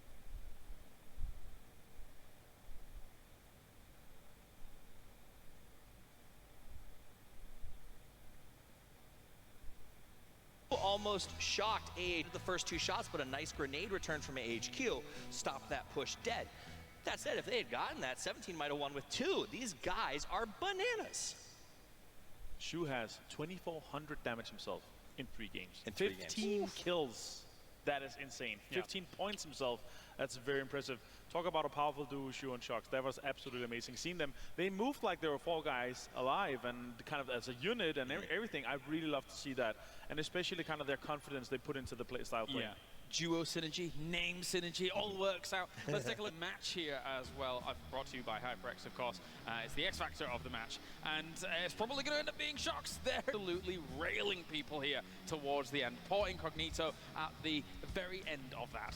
I mean, we thought Incognito might win this one, and then two members of 17 crested the hill and said, sorry, guys, it's time to send you back down under. And they buried them completely with that push. Impressive to see, and it was a masterclass in how to manage Miramar's style of sort of topography, if you will. They played that edge very well, went up and over, dropped back whenever Incognito returned fire, and they pre-spray like absolutely god tier. Yeah, they got 8 kills, I believe, after there were only 2 guys alive. 2 people alive on a team. The Incognito wipe, they pushed down to get Squeaky out. I believe they knocked out 3 teams on their way to the 13 kills. Absolutely amazing. I think that's a really important point that you brought up as well, Toffees, is the pre-fire. You almost always see them when they're cresting a hill. You see a shot hit the ground first, almost always, to then carry on through the spray as they hit. And I'll also add to that, they're one of the few teams I see that does, so we always talk about pre-fire. They actually post-fire. They don't stop spraying until they back into cover. Like, it's not uncommon. They'll have the first tap and the last tap because, hey, you never know which bullet's going to be the one. You know, you can ask Eights, and they go ahead and they follow that. They say, if I'm going into hiding, I may as well just keep throwing lead at you. Oh, I mean, I'll ask him, but yeah. There you go. All right, thank you very much, gentlemen. Here it is time for a break here for the FACEIT Global Summit. So we're going on a slight intermission before we get all of our teams ready to go on to Erangel. So stay tuned, ladies and gentlemen. We're going to have our halftime show where we discuss a few things here, there, and everywhere here for the FACEIT Global Summit. And then after that, it's Erangel. 3 more matches remain to find out who is eliminated and who moves on to the grand finals.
From India to Miami, to the whole world. Go ahead and slow it down, girl. तेरे moves okay, तेरी look okay, तेनू देख देख के मुंडे परदे होके. तेरे moves okay, तेरी look okay, तेनू देख देख के मुंडे परदे होके. Slowly, slowly, slowly, slowly, slowly, slowly, touch you, baby. नी मुंडे अनु मार दिया, सांभ के रख baby अक तू. Slowly, slowly, slowly, slowly, slowly, slowly, touch you तू. नी मुंडे अनु मार दिया, सांभ के रख baby अक तू. From Mumbai to Pune, New Delhi to Calcutta, I put it on my mother. This boy hit burn rubber, even if I stutter. You know what I'm talking about. You ain't down to get down, mommy, walk it out. Now let's do this, get foolish. The car, yeah, it's ruthless. Her brain game is A game. It feels like she's toothless. R.I.P.E.Z.E. This Chico ruthless. Her booty so big, I call it Fat Tuesdays. I'm off in the cut, always low key like what? With one mommy in the back and one mommy in the front. Always keep them on their toes just in case they pull stunts. Now mommy, slow down and feel it up. तेरा नाम tell me हाँ जे पे आ तेरे दिल विच ये तेरा ना tell me हाँ खाली जे पे आ तेरे दिल विच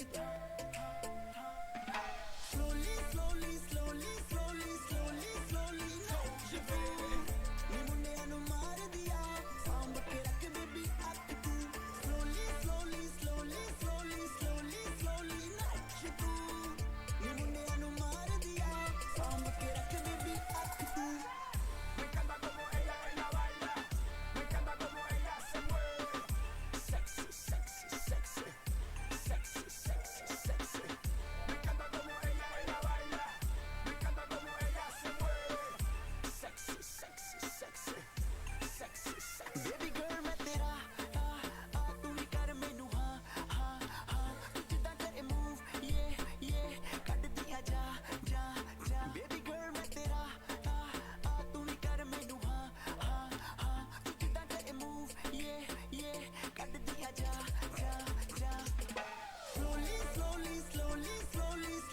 slowly नाच je vais नी मुंडियां नु मार दिया सांभ के रख बेबी अख तू slowly नाच तू नी मुंडियां नु मार दिया सांभ के रख बेबी अख तू Me encanta como ella baila, me encanta como ella se mueve. Sexy, sexy, sexy, sexy, sexy, sexy. Me encanta como ella baila, me encanta como ella se mueve. Sexy, sexy, sexy, sexy, sexy, sexy.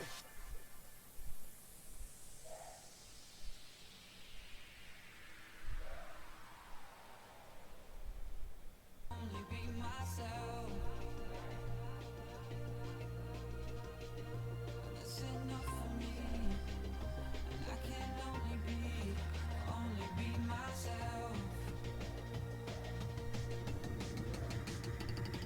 well I've been told that you can make the most of what you want to be so I stay true to me oh well I've been told that you can make the most of what you want to be so I stay true to me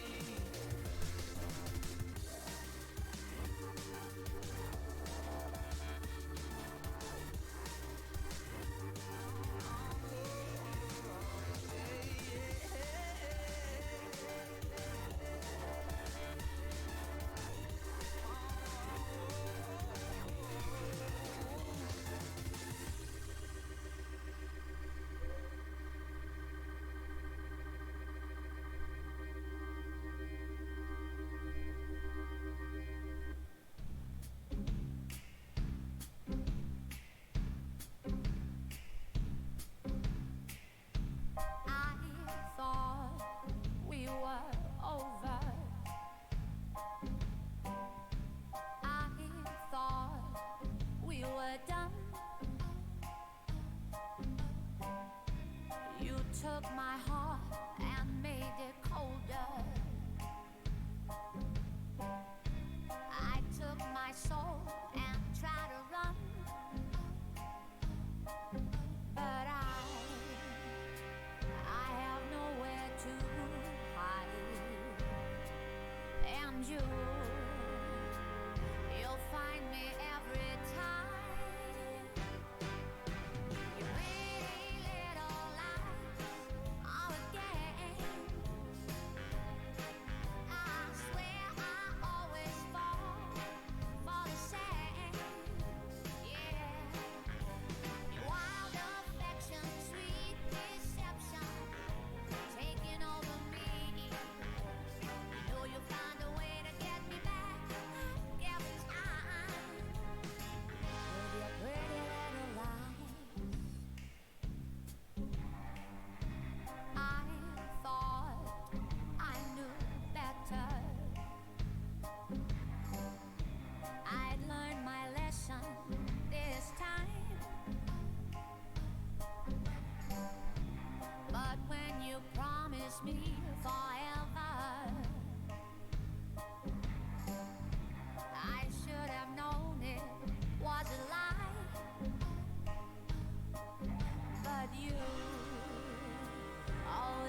when you do the things you do.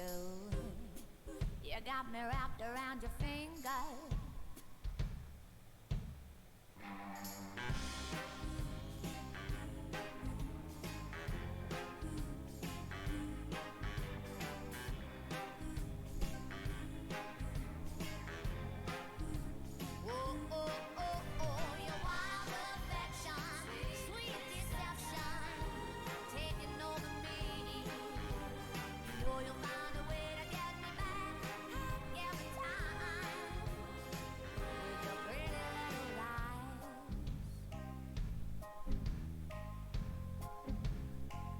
Your pretty little lies.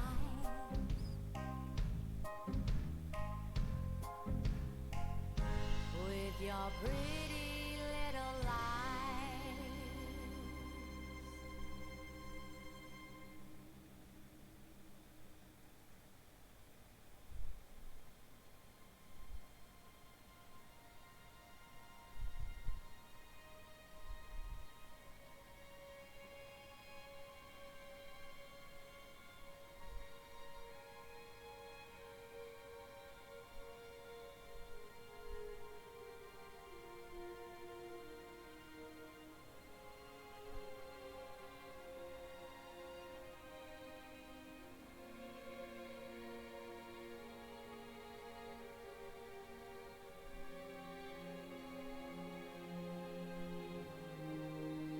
Dulu setiap habis keramas, rambut selalu rontok. Sebel banget. Bikin saluran air jadi mampet.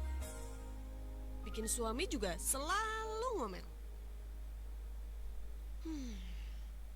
Ganti-ganti shampoo, tetap saja rontok. Tapi sejak aku pakai Natur, rambut kuat hingga akar, lembut, dan wangi. Buktikan. Natur unggul mengurangi rambut rontok.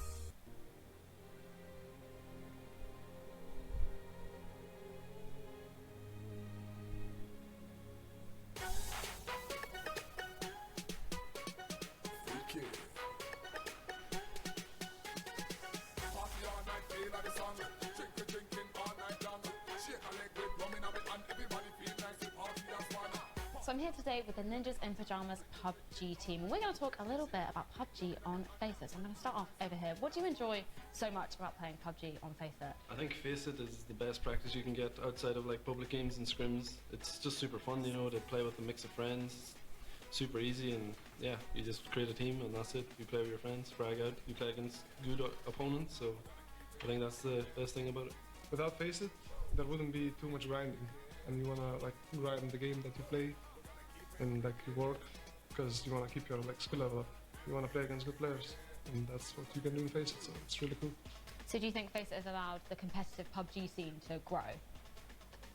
Yeah, for sure. Like new like talent comes into the scene through FACEIT and everything. Yeah, I think it's like the best thing to come to PUBG. And if you want to become as good as the NIP boys, head over to fce.gg/PUBG to play against some of the very best players of PUBG around the world. Oh,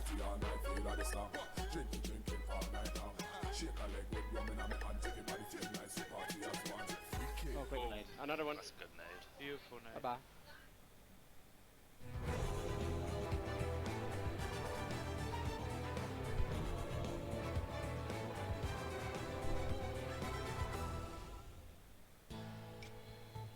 Welcome back to the FACEIT Global Summit here at the ICC Auditorium at the Excel London. We are back for our halftime lunchtime show. My name is Freya, and of course, I am joined by the lovely Scoon, but we also have a very special guest on the desk. It is James. He's decided to come up here. You meant me, the Yes. special? I was confused for a moment. He's decided to come up here and join us and give us some of his analytical skills, which I'm very much enjoying. I've heard you in the green room giving us some of your opinions, and I thought, you know what? Let's get him up on the desk. I think everybody will enjoy hearing you. And of course, I'm going to class him as our fourth man, the audience here for the first day in the arena. How are you guys feeling about that? They've been absolutely incredible. They've been really loud, especially the 17 gaming fans. Yeah. We keep hearing those throughout the day, and I'm excited to hear it. I mean, when I think back to PGI, some of our Eastern teams had a huge contingent of fans available to them, and I guess over the next 3 days, I think we're probably going to see exactly the same. Yeah, for sure. I mean, the Chinese fans are always so enthusiastic about PUBG, and it's awesome to see them cheering and stuff. I've seen them with their signs. I absolutely love that. They're so incredibly dedicated. But we're going to start off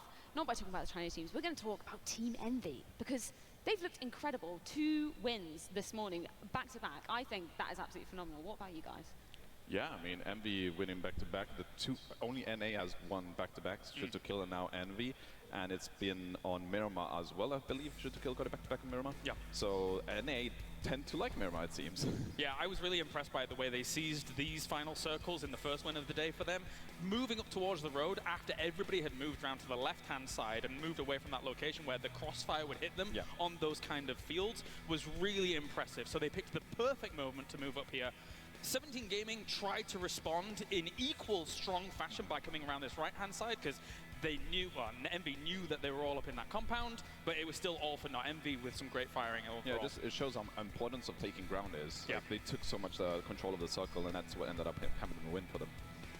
Well, yeah, and I mean, I spoke to them after both of their wins, and they were saying the importance of their communications. That was kind of what they were focusing on, not particularly changing roles, but just making sure it was clearer. They were calmer, they were more collected, and it's definitely paid off for them. That's a great point, because it felt like there was a little bit more of a carefree attitude almost to some of the movements that they were making. Of course, you know, it's a very high-pressure situation, high-octane situation in general. However, watching their movement, and again, the timing at which they took it was just, it felt calm. It did feel calm.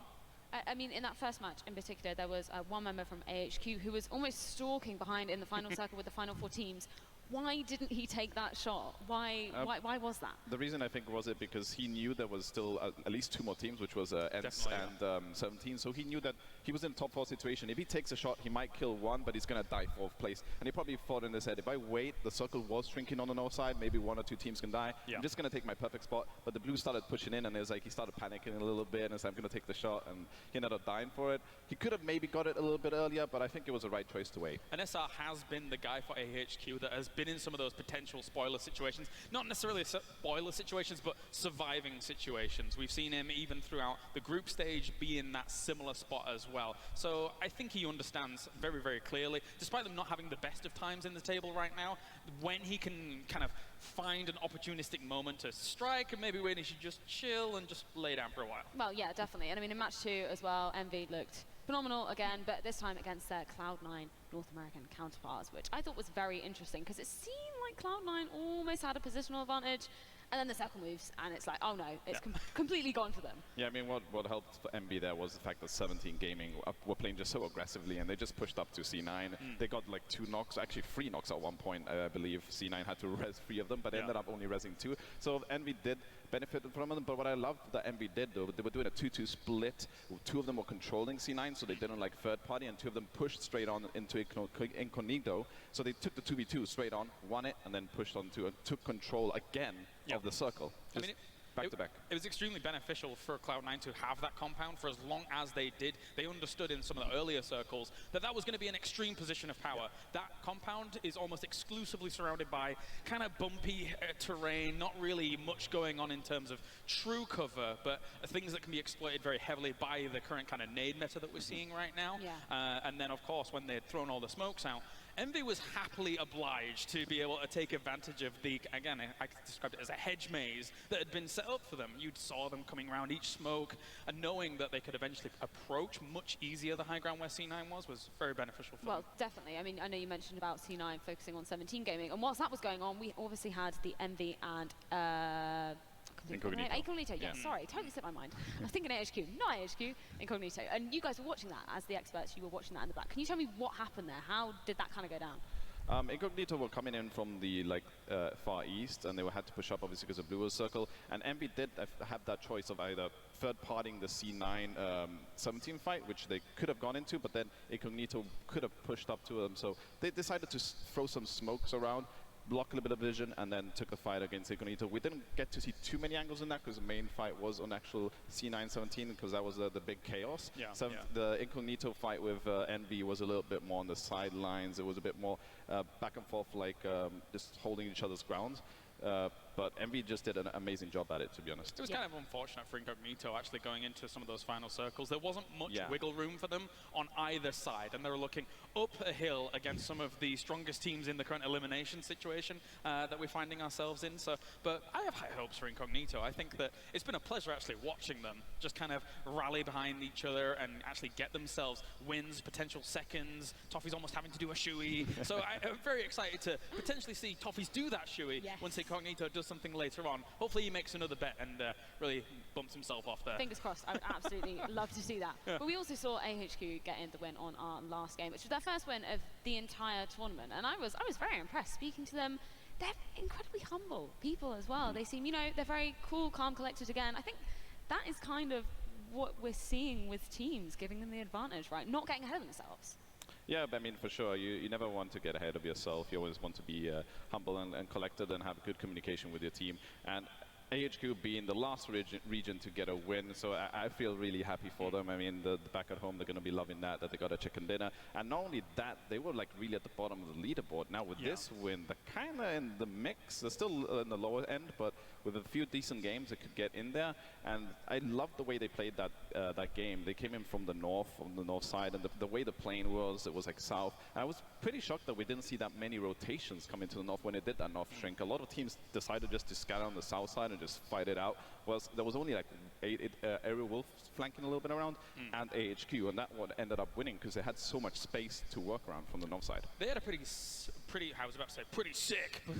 significant dip in between San Martin and Hacienda, which really did aid them spectacularly when it came into some of those final moments of that game. But just to kind of take it big picture for a moment from my perspective, it's actually, there's not that many points that you need to accrue to be able to try and bump yourself into that top 8. So AHQ still has a chance. It's a slim chance relative to some of the others in the pack, but it's maybe like 20 points to make up, so you've got to do very well in that. And also, just to keep going, because I'm just going to say whatever I want. I love it. I'm loving life right now. To see AHQ be able to get to 2 World Championships, not only PGI 2018 where they didn't have the best of times there, but now they're here as well. They're kind of technically one of the prides of their region, I suppose, when it comes to representing on an international stage. It hasn't gone quite the way that they want it to yet, but I think they can say that they had a very respectable performance, even if they do go out of this stage. Yeah, definitely. I mean, one of the teams you brought up earlier is your underdog team, Brazilian Crusaders. Last match did get a 3rd place finish, but the first 2 matches not too strong from them. What do you think is going on there? When I've watched quite a few of the Brazilian league going on, I'm actually like a fan of some of those players. I feel like they're really good mechanically, like Andy FPS specifically. I think he had the highest KD ratio coming into this tournament. Obviously, he is playing against his own region. He's not playing against the top dogs that we see in here, so it has a little bit easier. But something that I love seeing them play when I watched online was the fact that the way they play together in team fights, they play it similar to 17 Gaming. Yeah. But 17 Gaming are playing it right now comfortably. But the way that I've seen the few games of them, they seem to be going alone, losing one player here and there. I'm not seeing a group effort from them right now. I'm not seeing them comfortable. I'm not seeing them confident. So I hope they go back. They did get a 3rd place, but only with 2 kills because one of them kind of snaked in.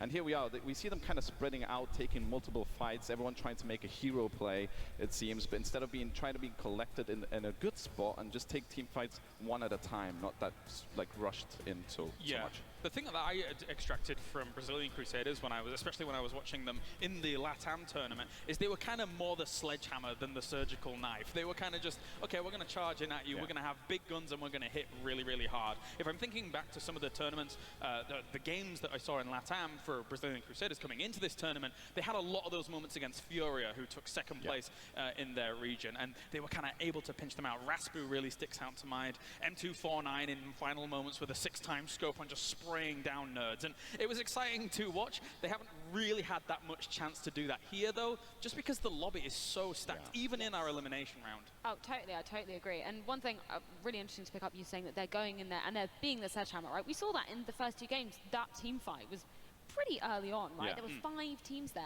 Then in the 3rd game, total switch. Very careful. A lot of teams, I mean, I spoke to AHQ and they said, potentially, yeah, they were being a little bit more cautious, but not too much. But yeah, I think just from all of the teams, we're seeing them being a bit more careful because they're looking at the points on the leaderboard and going, wow, okay, this is important. But one team, I feel like aren't doing that, OMG, they just seem to be going in for the kills, right? Yeah, I don't know what's going on with OMG, to be honest. That's like we watched in the back and we saw the rotation they did in this last game where they just kind of blindly went into the warehouse and crashed into C9 and lost 3 players. Yeah. And they seem to be like, I would imagine they're just having complete miscommunication in terms of that, and like they don't seem to be too structured. No, like normally you have the first guy that's scouting and it looks deeper into the circle to find a location. This should seem to like drive in. Oh, is this free? Oh, it's not. Never mind with it, kind of thing. Like they need to step back and be way more structured. I mean, if they have 3 games, they're really on the bottom of the leaderboard right now. But it's OMG, so I never count them out. But it's not looking good. Especially after that first day you had against them when it came to PGI. Yeah, that first day was like never seen before, to be honest. No, they had so many points. And we did actually end up catching up to them. We did. But they were inconsistent. Like the first day they did amazing, and then the second day they fell flop. So hopefully with that trend, maybe the last 3 games they'll dominate again. Have that top again. Yeah. It's kind of interesting to see how it's gone from PGI 2018, where they had one amazing day, not the best of days, second day at all, and now coming to here.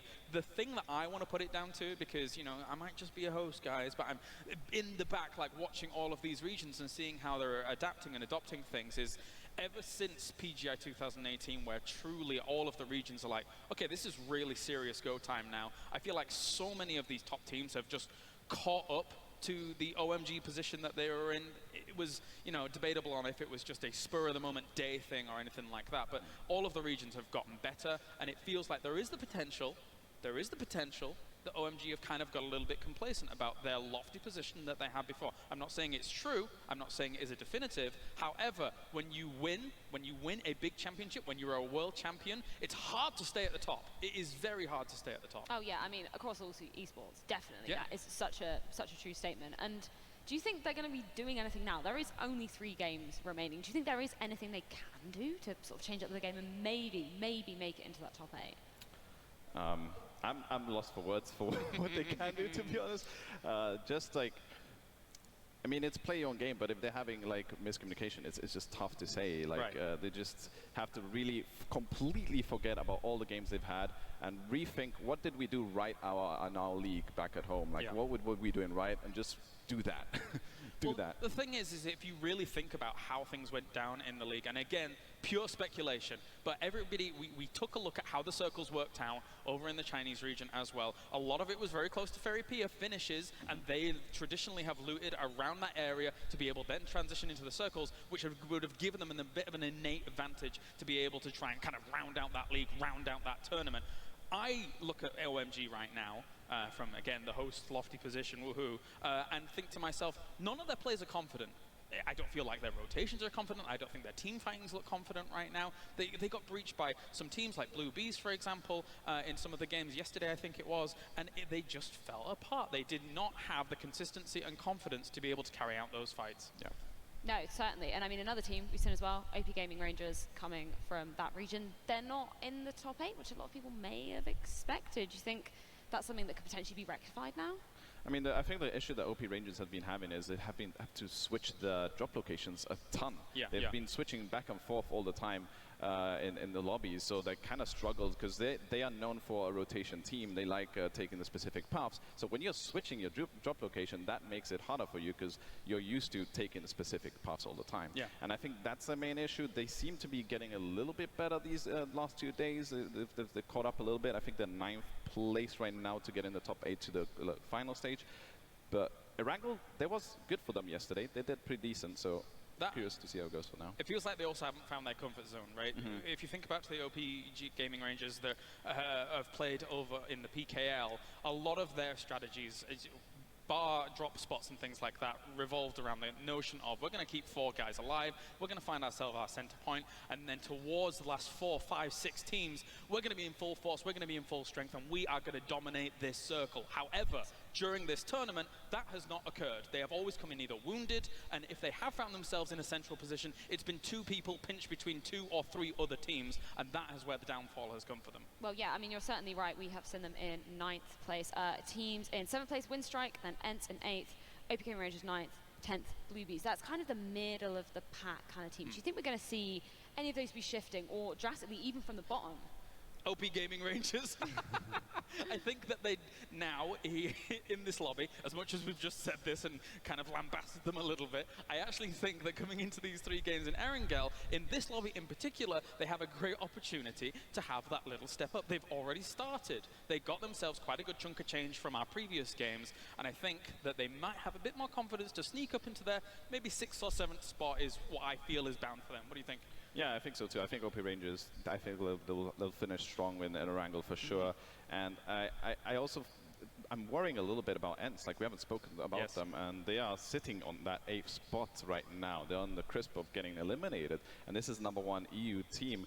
So Erangel, they tend to play better there. They're more comfortable. They tend to have Severny free the whole tournament, I believe, the Severny Kameshki area. So they're going to be comfortable coming in, and I hope to see them perform and go in, as if obviously as an EU player myself, to be going in, and also Winstrike, because there is slots available for the World Final at the end of the year that top 3 teams here will get extra slot for a region. So as an EU player myself, I want to see Winstrike and ENCE perform. Yeah, you want that representation, right? Sure. I mean, I'm in the PEL as well, technically, I suppose. It would be nice to see some of our Finnish contingent push further up there. Of course, we had, I think it was 12 or, no, 10, in fact, 10 of our 16 players from PEL were all Finns, and 8 of those are encompassed here with Winstrike and ENCE. And Winstrike really turned it on very strongly at the end of PEL to get themselves here, by the 1 point, by the way. But still, I think that they have some wiggle room here. They can try and push themselves up, but also I'm a little bit worried that they may fall out. And to touch on Winstrike and ENCE again, I feel like the reason I believe they might be struggling in this tournament is because this is their first ever global event against other regions. NIP and Liquid are used to this. They already played multiple global events. They went a PGI. So this is the first time ENCE and Winstrike get tested in this environment. So it's good experience for them in the future, I believe. Definitely. I mean, I spoke to them after the games yesterday, spoke to ENCE, Squeaky in particular, and we were just talking about how they were in a position where they were with a lot of other teams with very similar points. And he wasn't too worried. I mean, he said in an interview earlier with Frankie, I believe, he was just not too worried about it. Do you think coming into Erangel, that's going to be the big game change for them, potentially their time to shine? Yeah, I mean, it's only 3 games left that they have to perform, so they're going to have slight pressure. I don't know how they're going to handle it. This is the first time for them. I'm curious, what do you think? They're 4 points away of falling out of, well, ENCE is 4 points away out of falling out of the top 8 right now. And when we look at how they were playing in PEL, there were moments where they had spouts of confidence because they were so far ahead in situations that they looked completely carefree, and when they looked carefree, they were completely fragging out and absolutely having monster games. They're not in that position. So this is going to be a huge test to see whether or not they can play in one of the highest pressure situations you have, which is the World Championship stage on Elimination Day before the Grand Finals has even begun. So if they get the reset, though, I think they do pretty well in Grand Finals because there's not as much. It's a weird situation to be in, I think. And obviously the points are going to be reset going into our Grand Finals, so it is almost a clean slate, right? I mean, those teams who have gone straight through the Grand Finals, they'll have had a day off now, so they may have had time to prepare, time to watch the games, but we are going to be heading into our final 3 games at 15:45 BST, and I am so excited. I know you guys are too. We're going to be seeing who is going through to our grand final and who will be eliminated from this stage here in London. Don't go anywhere. Make sure you're back at 3:45.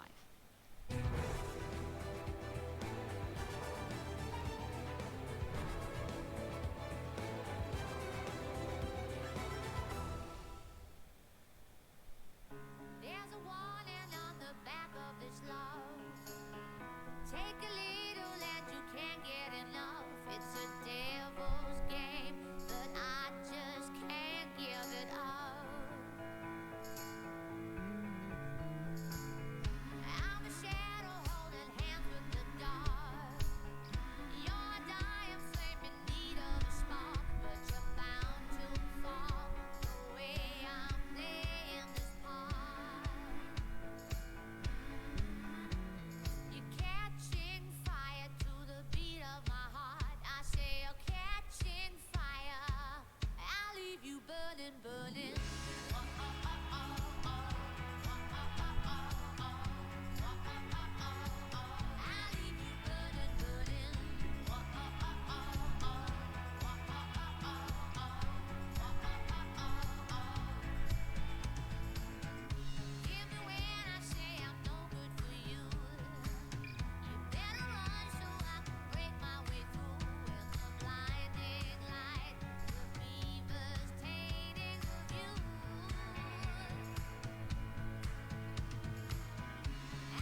took my heart and made it colder. I took my soul and tried to run, but I have nowhere to hide. And you'll find me every time. Your pretty little lies are a game. I swear I always fall for the same. Yeah, your wild affection, sweet deception, taking over me. You know you'll find a way to get me back every time. With your pretty little lies, I thought I knew better. I'd learned my lesson this time. But when you promised me forever, I should have known it was a lie. But you always know what to say, and I always end up this way. Your pretty little lies are a game. I swear I always fall for the same. Yeah, your wild affection, sweet deception, taking over me. You know you'll find a way to get me back every time. With your pretty little lies, you got me wrapped around your finger.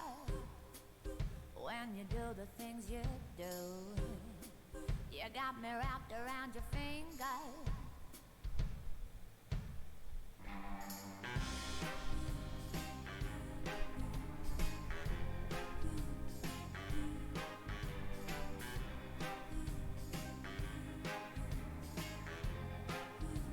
Oh, oh, oh, oh, your wild affection, sweet deception, taking over me. You know you'll find a way to get me back every time. With your pretty little lies.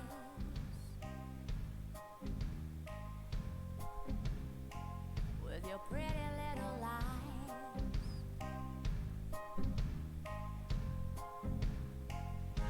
With your pretty little lies.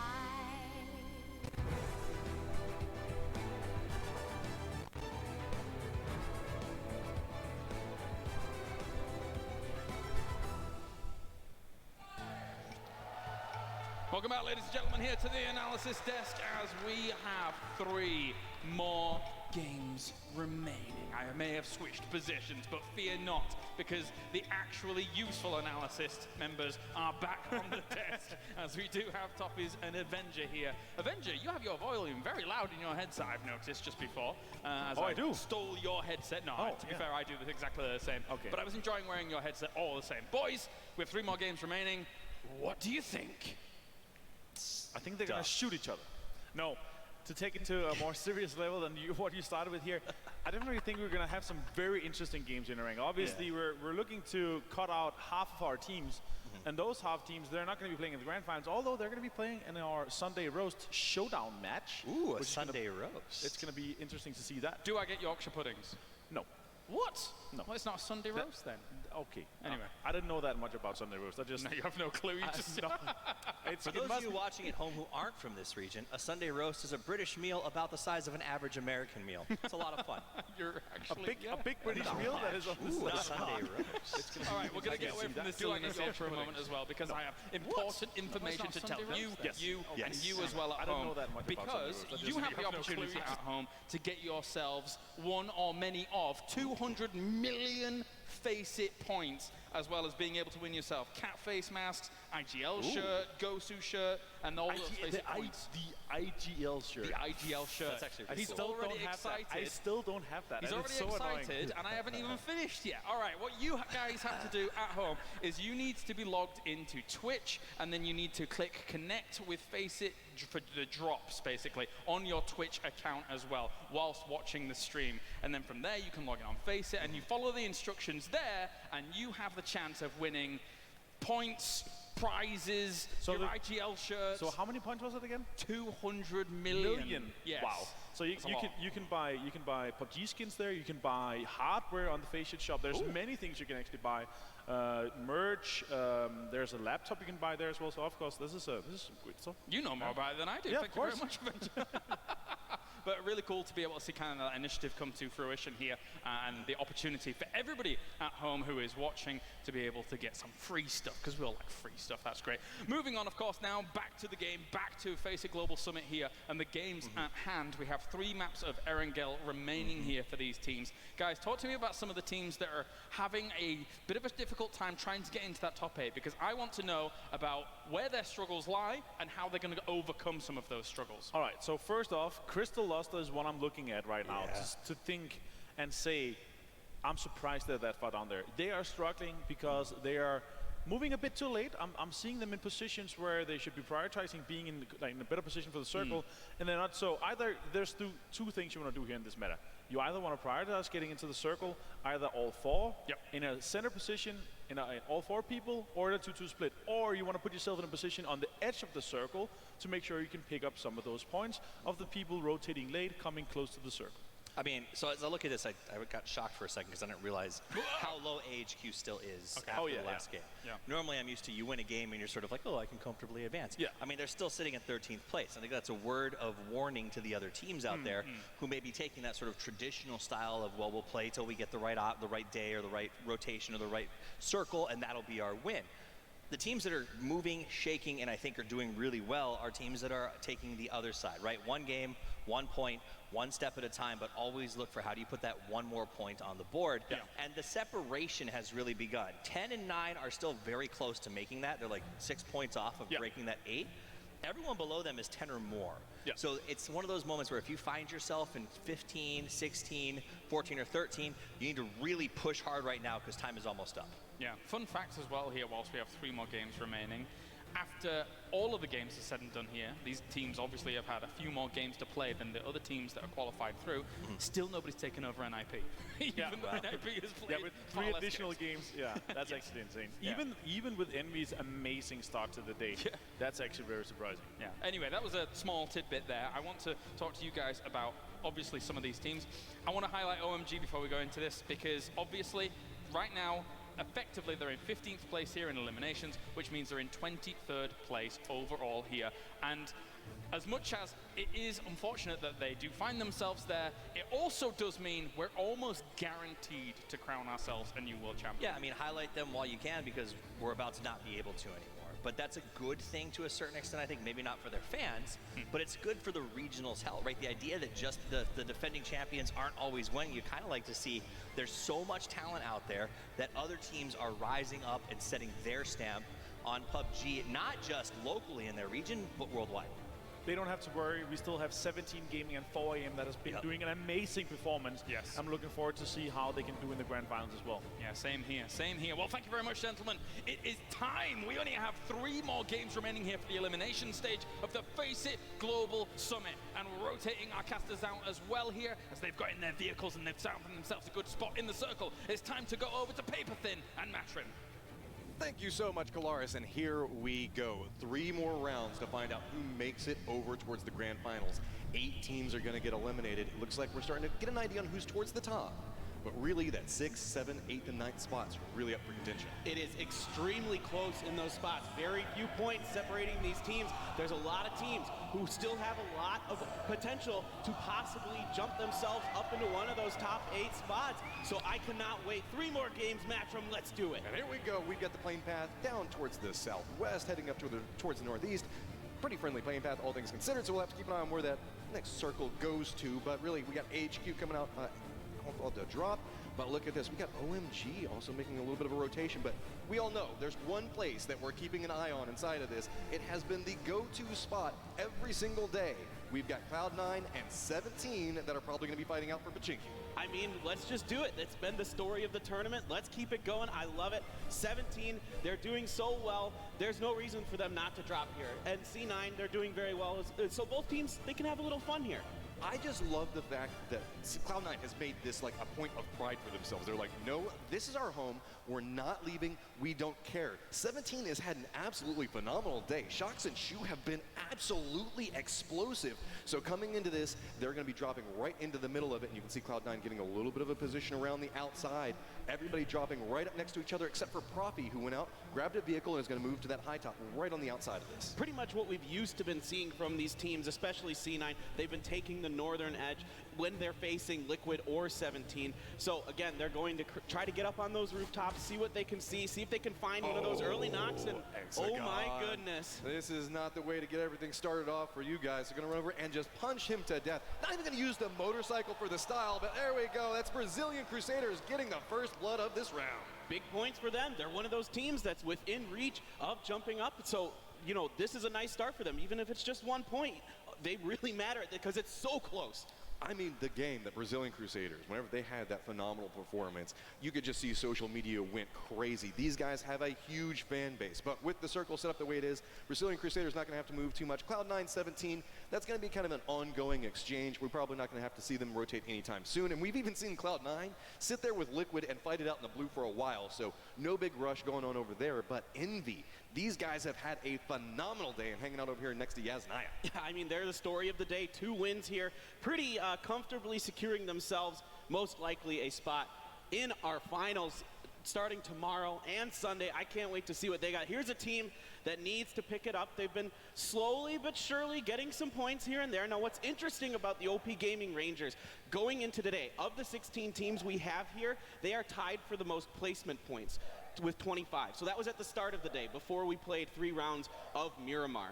Now they need to pick it up with kills. They're slowly kind of doing it today. 2 kills in the first round, 3 in the second, 4 in the third. So maybe they're starting to catch a little bit of fire. Now this circle has gone basically directly middle of the map. You know, the Rangers are kind of hoping for a military-based circle because they're the only team that drops there, but so far no such luck for them here. I mean, Rangers are so close into making it into that top 8. Naturally, we do have Ince and Windstrike that are hanging out, kind of gatekeeping out those positions right now, but Rangers want to make that stab up towards it. So, MP5 Smack hanging out towards the middle, but look at this. OMG, they're the sad story, really. Everybody came in with high hopes for them, expecting them to do great. YNKK has had his moments, but we have seen the first couple of games, they have been going absolutely crazy trying to hunt down kills because they know they need to make a ton of points. They can't just have one 20-point game. They need to have multiple. So they're already moving into aggressive positions, but when you're playing on just such a defensive position, I want to say, where you're just trying to get every single point you can, it makes it very sloppy. Yeah, they're about 30 points or so out of the 8th spot right now. So yeah, a couple 20-point games, and they could catapult themselves up there, but they are really going to have to pop off.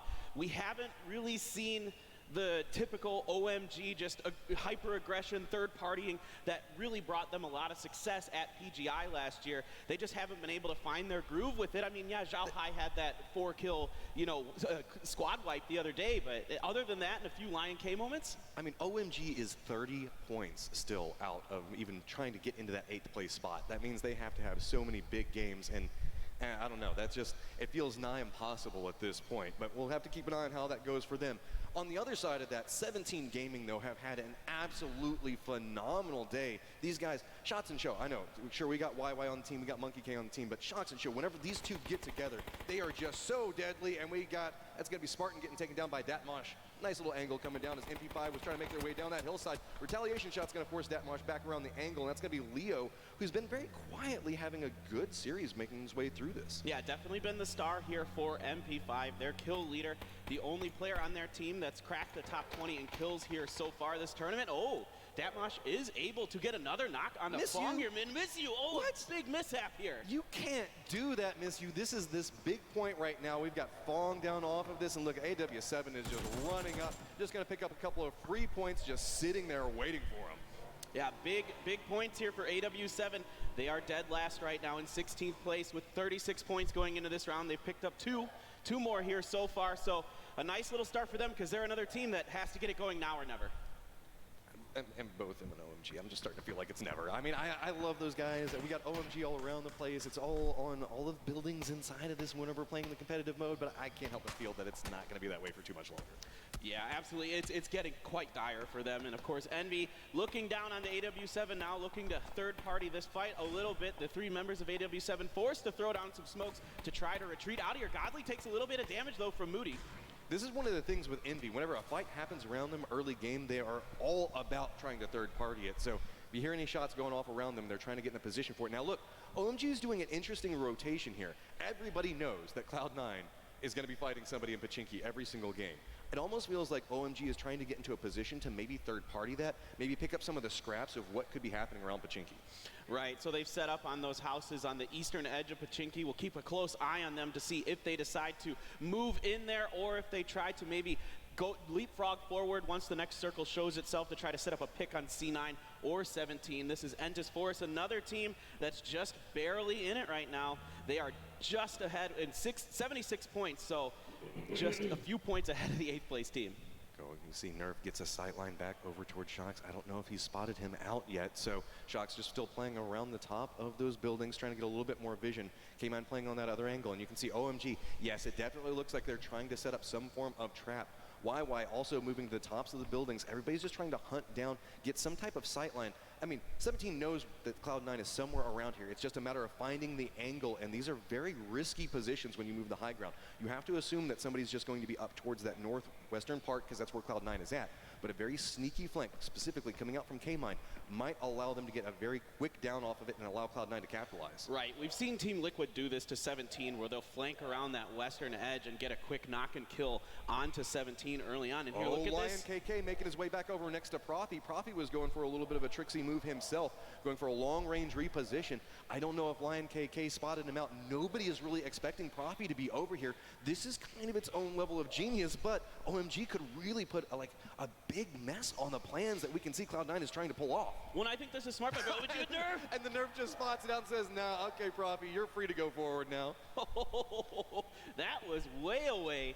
I mean, Nerf is still hanging out on the northeastern edge of Pachinki, and he managed to get that knock. But look, this is a beautiful trap coming through because Profi can now come over here. They know that the shots came over from the other angle, so if Wei now comes over here, now Profi can take the shots and could actually get a secondary kill off of this. So just going to walk forward, get the flush out on this. Now Wei Xiao's going to have to make his way back over the other side of it. OMG's trap backfires in a terrible way. I like the idea here from OMG. You know that there's 8 possible points hanging out in Pachinki, but why not be aggressive and try to actually get in there and take the fight? Instead, I think you're getting caught out here and you're losing. But look at what we see on the map right now. Everybody is down towards the south. It is only Inns and Windstrike that are really far towards the north. We also do have AHQ that's looking like they're running a 2-2 split, making their way that direction. The river is kind of this line that's just cutting everything off inside of this. So if this circle does go north, it's going to be a massive rotation for a lot of these players. Yeah, they're going to have to make a really quick rotation, and it does go north. Yes. Chaos Factor matchup loves it. Let's go up there. We got a couple of teams that you can see are inside the safe zone, but look at everybody hopping in the vehicles. They are like, oh my God, no, not now. We needed it to go center. Intis Force already inside their vehicles. You can see OP Rangers already going for a reposition. OMG just one's out at this point. All right, we're going to jump to our match reporters who are going to give us some info on the rotations happening here. Yeah, you guys kind of just spotted it, really. Ents had kind of gambled on this. They obviously do start in the north. They were looking to maybe hold a bridge camp, but it looks like they've decided to center up and go towards that hillside of shooting range. Windstrike doing the same. I'm keeping my eye on 17 and Cloud9. I suspect that fight's going to carry on in the blue. They're both pretty safe, so we won't worry about that. But we are a little bit surprised by the fact that obviously with the plane path going sort of diagonally across, that nobody really went for these other gambles to go to that northern circle. Yeah, I mean, all right, here you go. We've got Brazilian Crusaders walking right up next to Envy. That grenade could be pretty good to take down Terror. Yes, it's going to roll right over there next to the car and flush him out. So it's going to be Venerated playing along this hillside. Brazilian Crusaders still trying to make their way up and forward, but you can see Raspu is down. Rusty Zero is trying to take some shots back over towards Pat Caps, but it's getting very violent along this hillside. This is kind of a bridge camp set to wait, and whoever wins here can maybe catch a couple of points on rotation.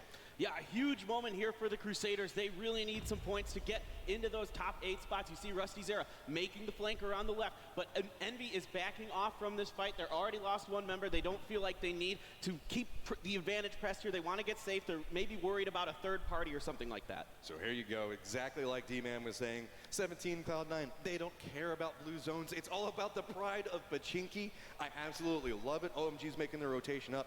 Force doing a huge rotation as well as Blue Bees, but it's going to be Incognito that actually managed to get up around that Severny area first. Yeah, it looks like Incognito's going north as well as Entis Force and the Blue Bees heading out. Entis Force is going way north, and you've already got in the center of the circle Windstrike, AHQ. Looks like the Crusaders are regrouping and heading a little more central as well. AW1 in a great spot, could potentially catch a couple of rotators depending on how we see the teams move around. Most teams are going very far to the north, so we're going to be avoiding this spot. We did say that we had Entis that was making their way up here, but we also had we have Windstrike, and it was Ints that actually already made a position, and they were in this part of the circle, so they've already got themselves a strong point that they can play on. OMG, why are you going up around Everest right now, of all things to do? But you can see K-Mine is now down, and this is starting to turn pretty bad for Cloud9. Yeah, Cloud9 here feeling the pressure a little bit from 17. The blue is starting to encroach, so these teams absolutely happy to fight this out, and I love it. K-Mine, you've got Shox and Monkey King looking to try to confirm that kill. Profi trying to find a way in. He jumps in a vehicle here, so I'm curious to see what he opts to do with that. K-Mine will be confirmed here by Shox, so that's yet another kill for the Team 17 today. Here come the rotations. You can see everybody's posted up towards the middle. BBs are under a little bit of fire from Ints towards the top of it. We've got Ints Force back behind this, so we're going to have to see how they make the play off of it. One of the members of Cloud9 actually separating out. It's going to be Profi making his way back up to the north. We might see a couple of tweets about that, because I think some Cloud9 players kind of talk some trash about people leaving before the fight was done.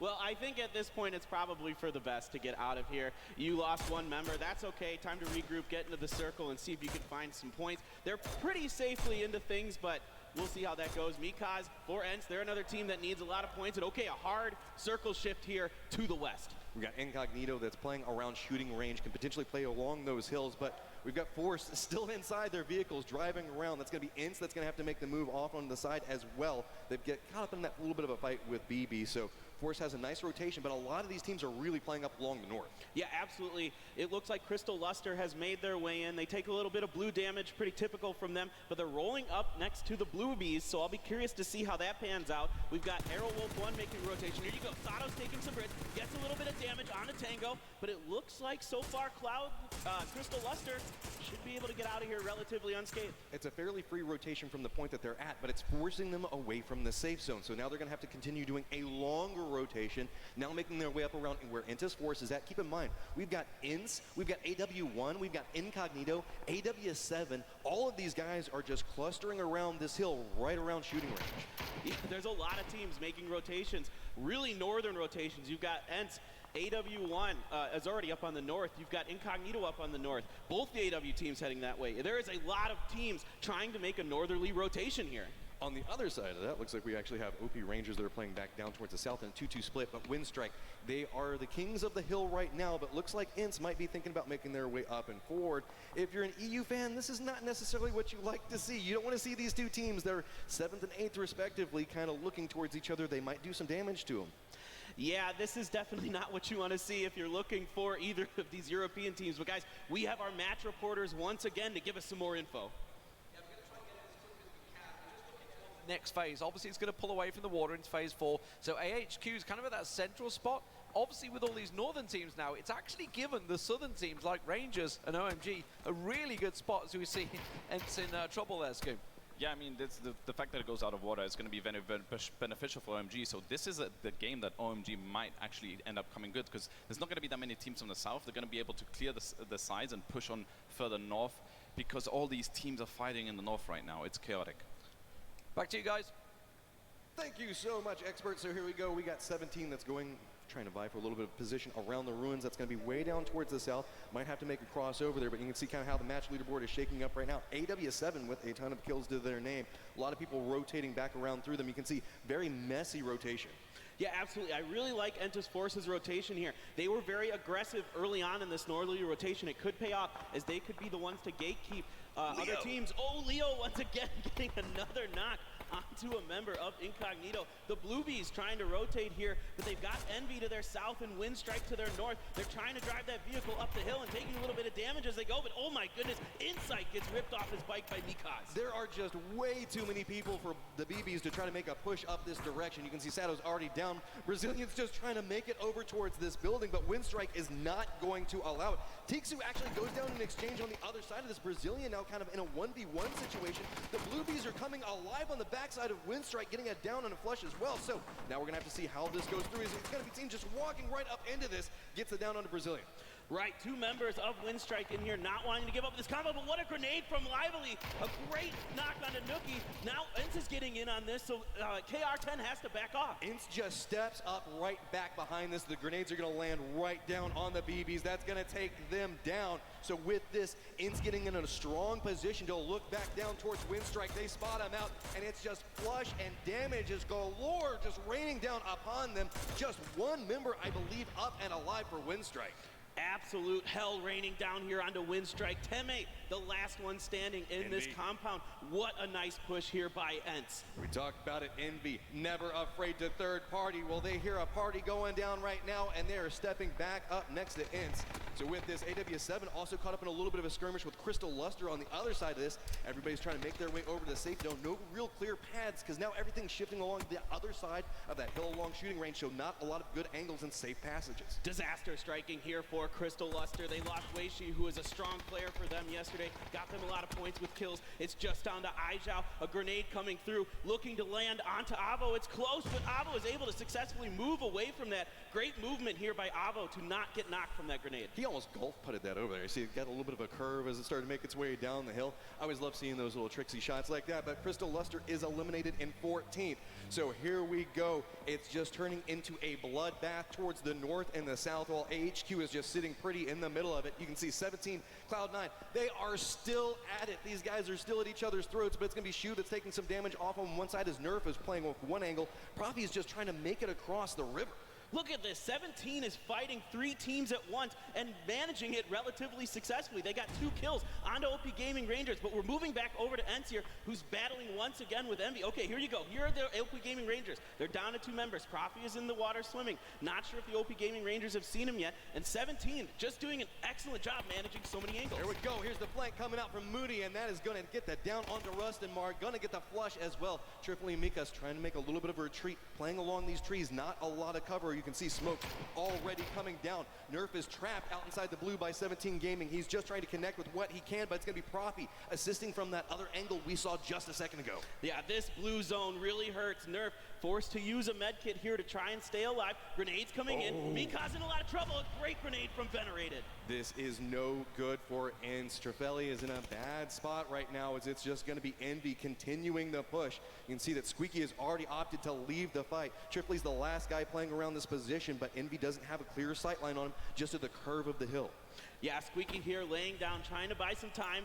YY annihilating Cloud9 here. That'll be Cloud9 out in 13th place. 17 continuing to just rack up kill after kill here today. 17 has had an absolutely phenomenal day. They got the fans back behind him, as you can hear every single time 17 gets a kill, but that's actually going to be Nerf picking up one on the outside of it after they've already gone down. I guess finally just bled out there. So Brazilian Crusaders now looking back down towards OP Rangers. They have the angle for it, and yep, that's going to be Mental going down. Now, where do the rest of the members go? Just one guy alive for OP Rangers. Just DG98, the hero from the round yesterday where he laid down behind the car and it basically gave VSG a win by knocking out tons of members of Incognito, who you just saw there briefly on your screen. Moody looking over there. They're trying to get some angles onto the members of Incognito, get a little information, see if they can safely make this rotation up to the northern edge of the circle here. we have seen circle after circle just go center into center, and AHQ just gets to listen to all this stuff that's just happening around them. There's fights playing out everywhere, and they're just hanging out in that complex that's just right up at the top of the hill. Everybody's played around that complex before, you know, it's just got the nice little hill that comes around the other side of it, got the walls making its way through, but you can see OMG is now making a little bit of a push back down to one side of it, and V still looking back over towards Incognito. Yep, YY, the last member standing here, already sits here. Oh, DG, no! He goes down. That is another kill for 17 Gaming, 7 kills, and OP Rangers. Disaster here in game 4. They go out in 12th place. Here we go. We got 17 that's actually making his way up next to OMG. Envy still looking back over towards Incognito, trying to line up those shots, and it's going to be YK Kamukau taking a ton of damage and getting dropped by Venerated. Now that you can see everybody from Incognito trying to retreat back down there, thinking about trying to go for this res, and that could be detrimental for them as Envy is still just continuing this push. They only have 3 members, but there is no fear in their eyes. They are just hunting down players. At this point, why not? They have had a monster day. Might as well keep it going. They're trying to get those kills. Venerated leading the way up on the top of your screen there. The Arrow Wolves still kind of battling each other here on the western edge of your screen. So this is kind of not what you want from the two Indonesian teams. All right, so we've got AW7 that's at the top of the hill and one member of AW1 that's just hiding inside of a shack. OMG is looking back over towards Force right now. A couple of grenades going back and forth between them. OMG not netting a kill yet. Incognito is getting closer and closer to AW7 as well. Wants to participate inside of this fight and does manage to get the down onto one of them.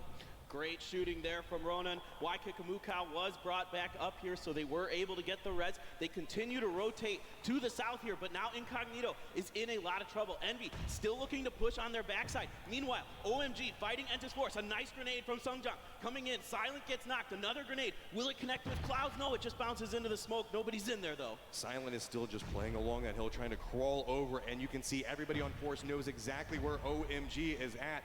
This is a very hazardous push off to one side. Meanwhile, we still have the Incognito fight that's going.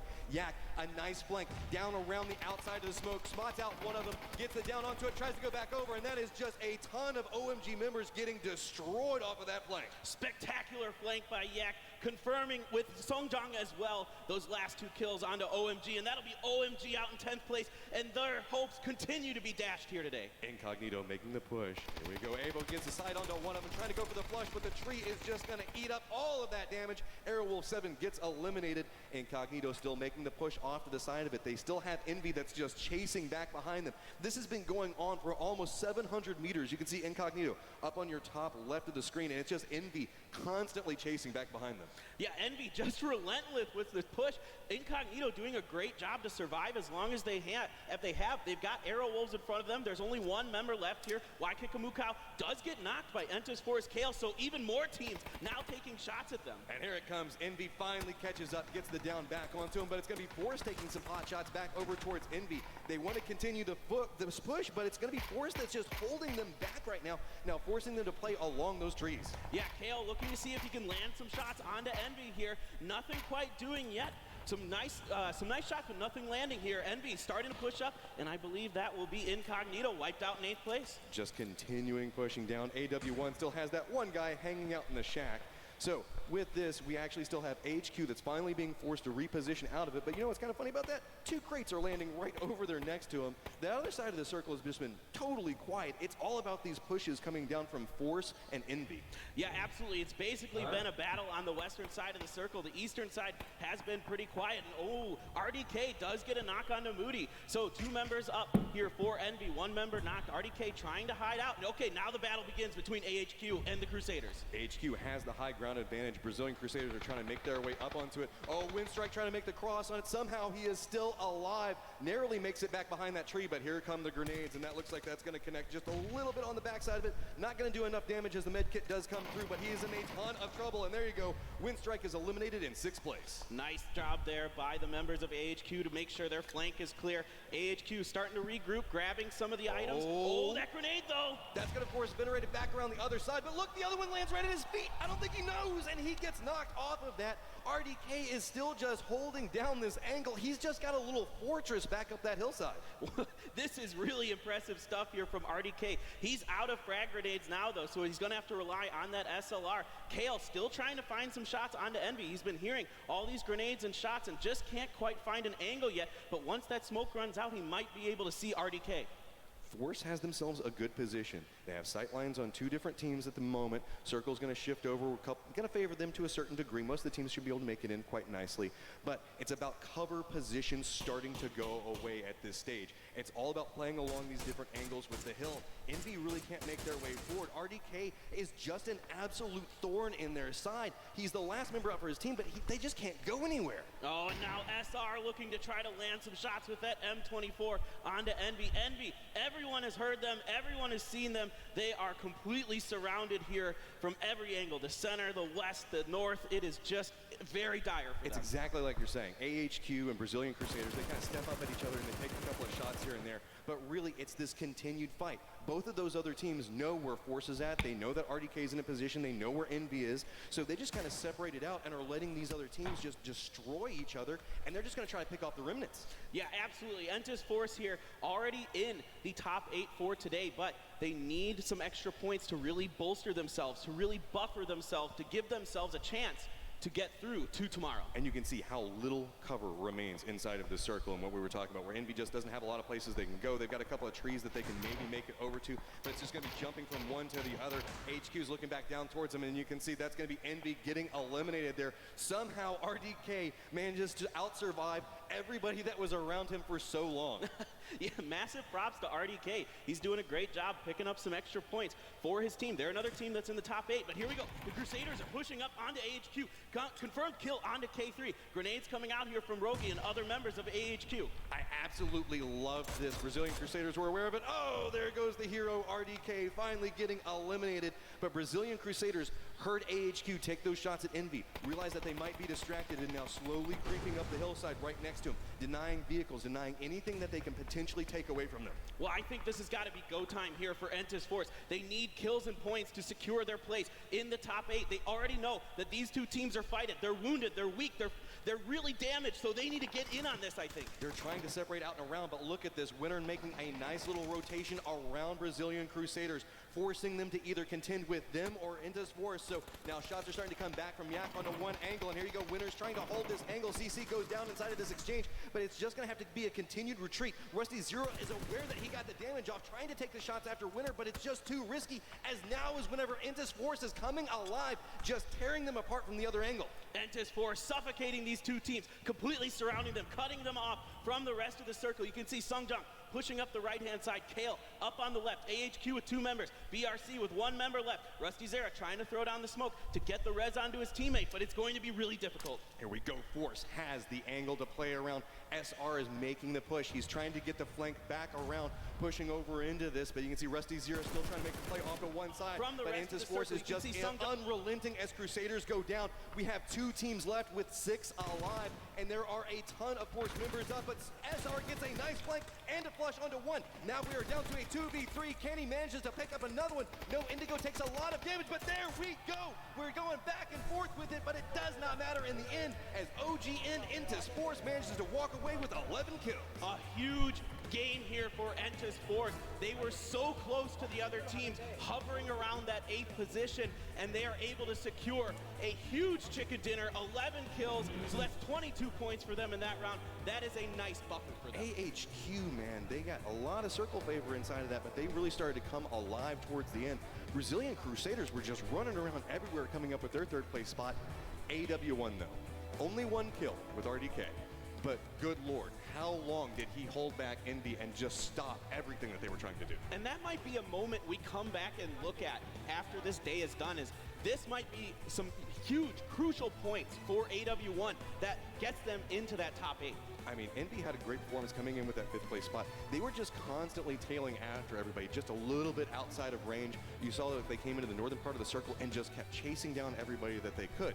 But we talk about this a lot about points per game and how people get a lot of points and how they rack them up, and they're very consistent inside of that. But point consumers is something we don't have a chance to talk about a whole bunch. I think it was Toffee's on the desk a little while ago was kind of mentioning this. If you're a team that's regularly towards the top with high amounts of kills, you're denying those points to everybody else, and that makes it so much harder for everybody else that's trying to climb this leaderboard. Yeah, and that's been the story for Envy today. It's been the story of the tournament for NIP and STK as well. These teams that are just racking up huge kill counts. A couple other teams I want to talk about quick. Winstrike, a nice job by Teme to survive for a very long time and get his team some much needed points there. I mean, I really like what we saw coming out from OMG. They're trying to make some modifications, but I almost feel like we should stop talking about them at a certain point because they just can't quite get it together. Yeah, it just doesn't feel like they're all on the same page. When they tried to set up that, what I assumed was a pick or a trap next to Pachinki, I thought, okay, you either got to go for it or you got to go further center into the circle. Take those compounds that are in between Pachinki and School or something like that. Because that position, there's just not, nobody's really going to rotate that way with the way the circle went. Winstrike coming in 6th place and Ince coming in 7th is went out pretty early, and that's really, really hurtful to them because they were close to that top 8 position. They weren't too far behind in the points.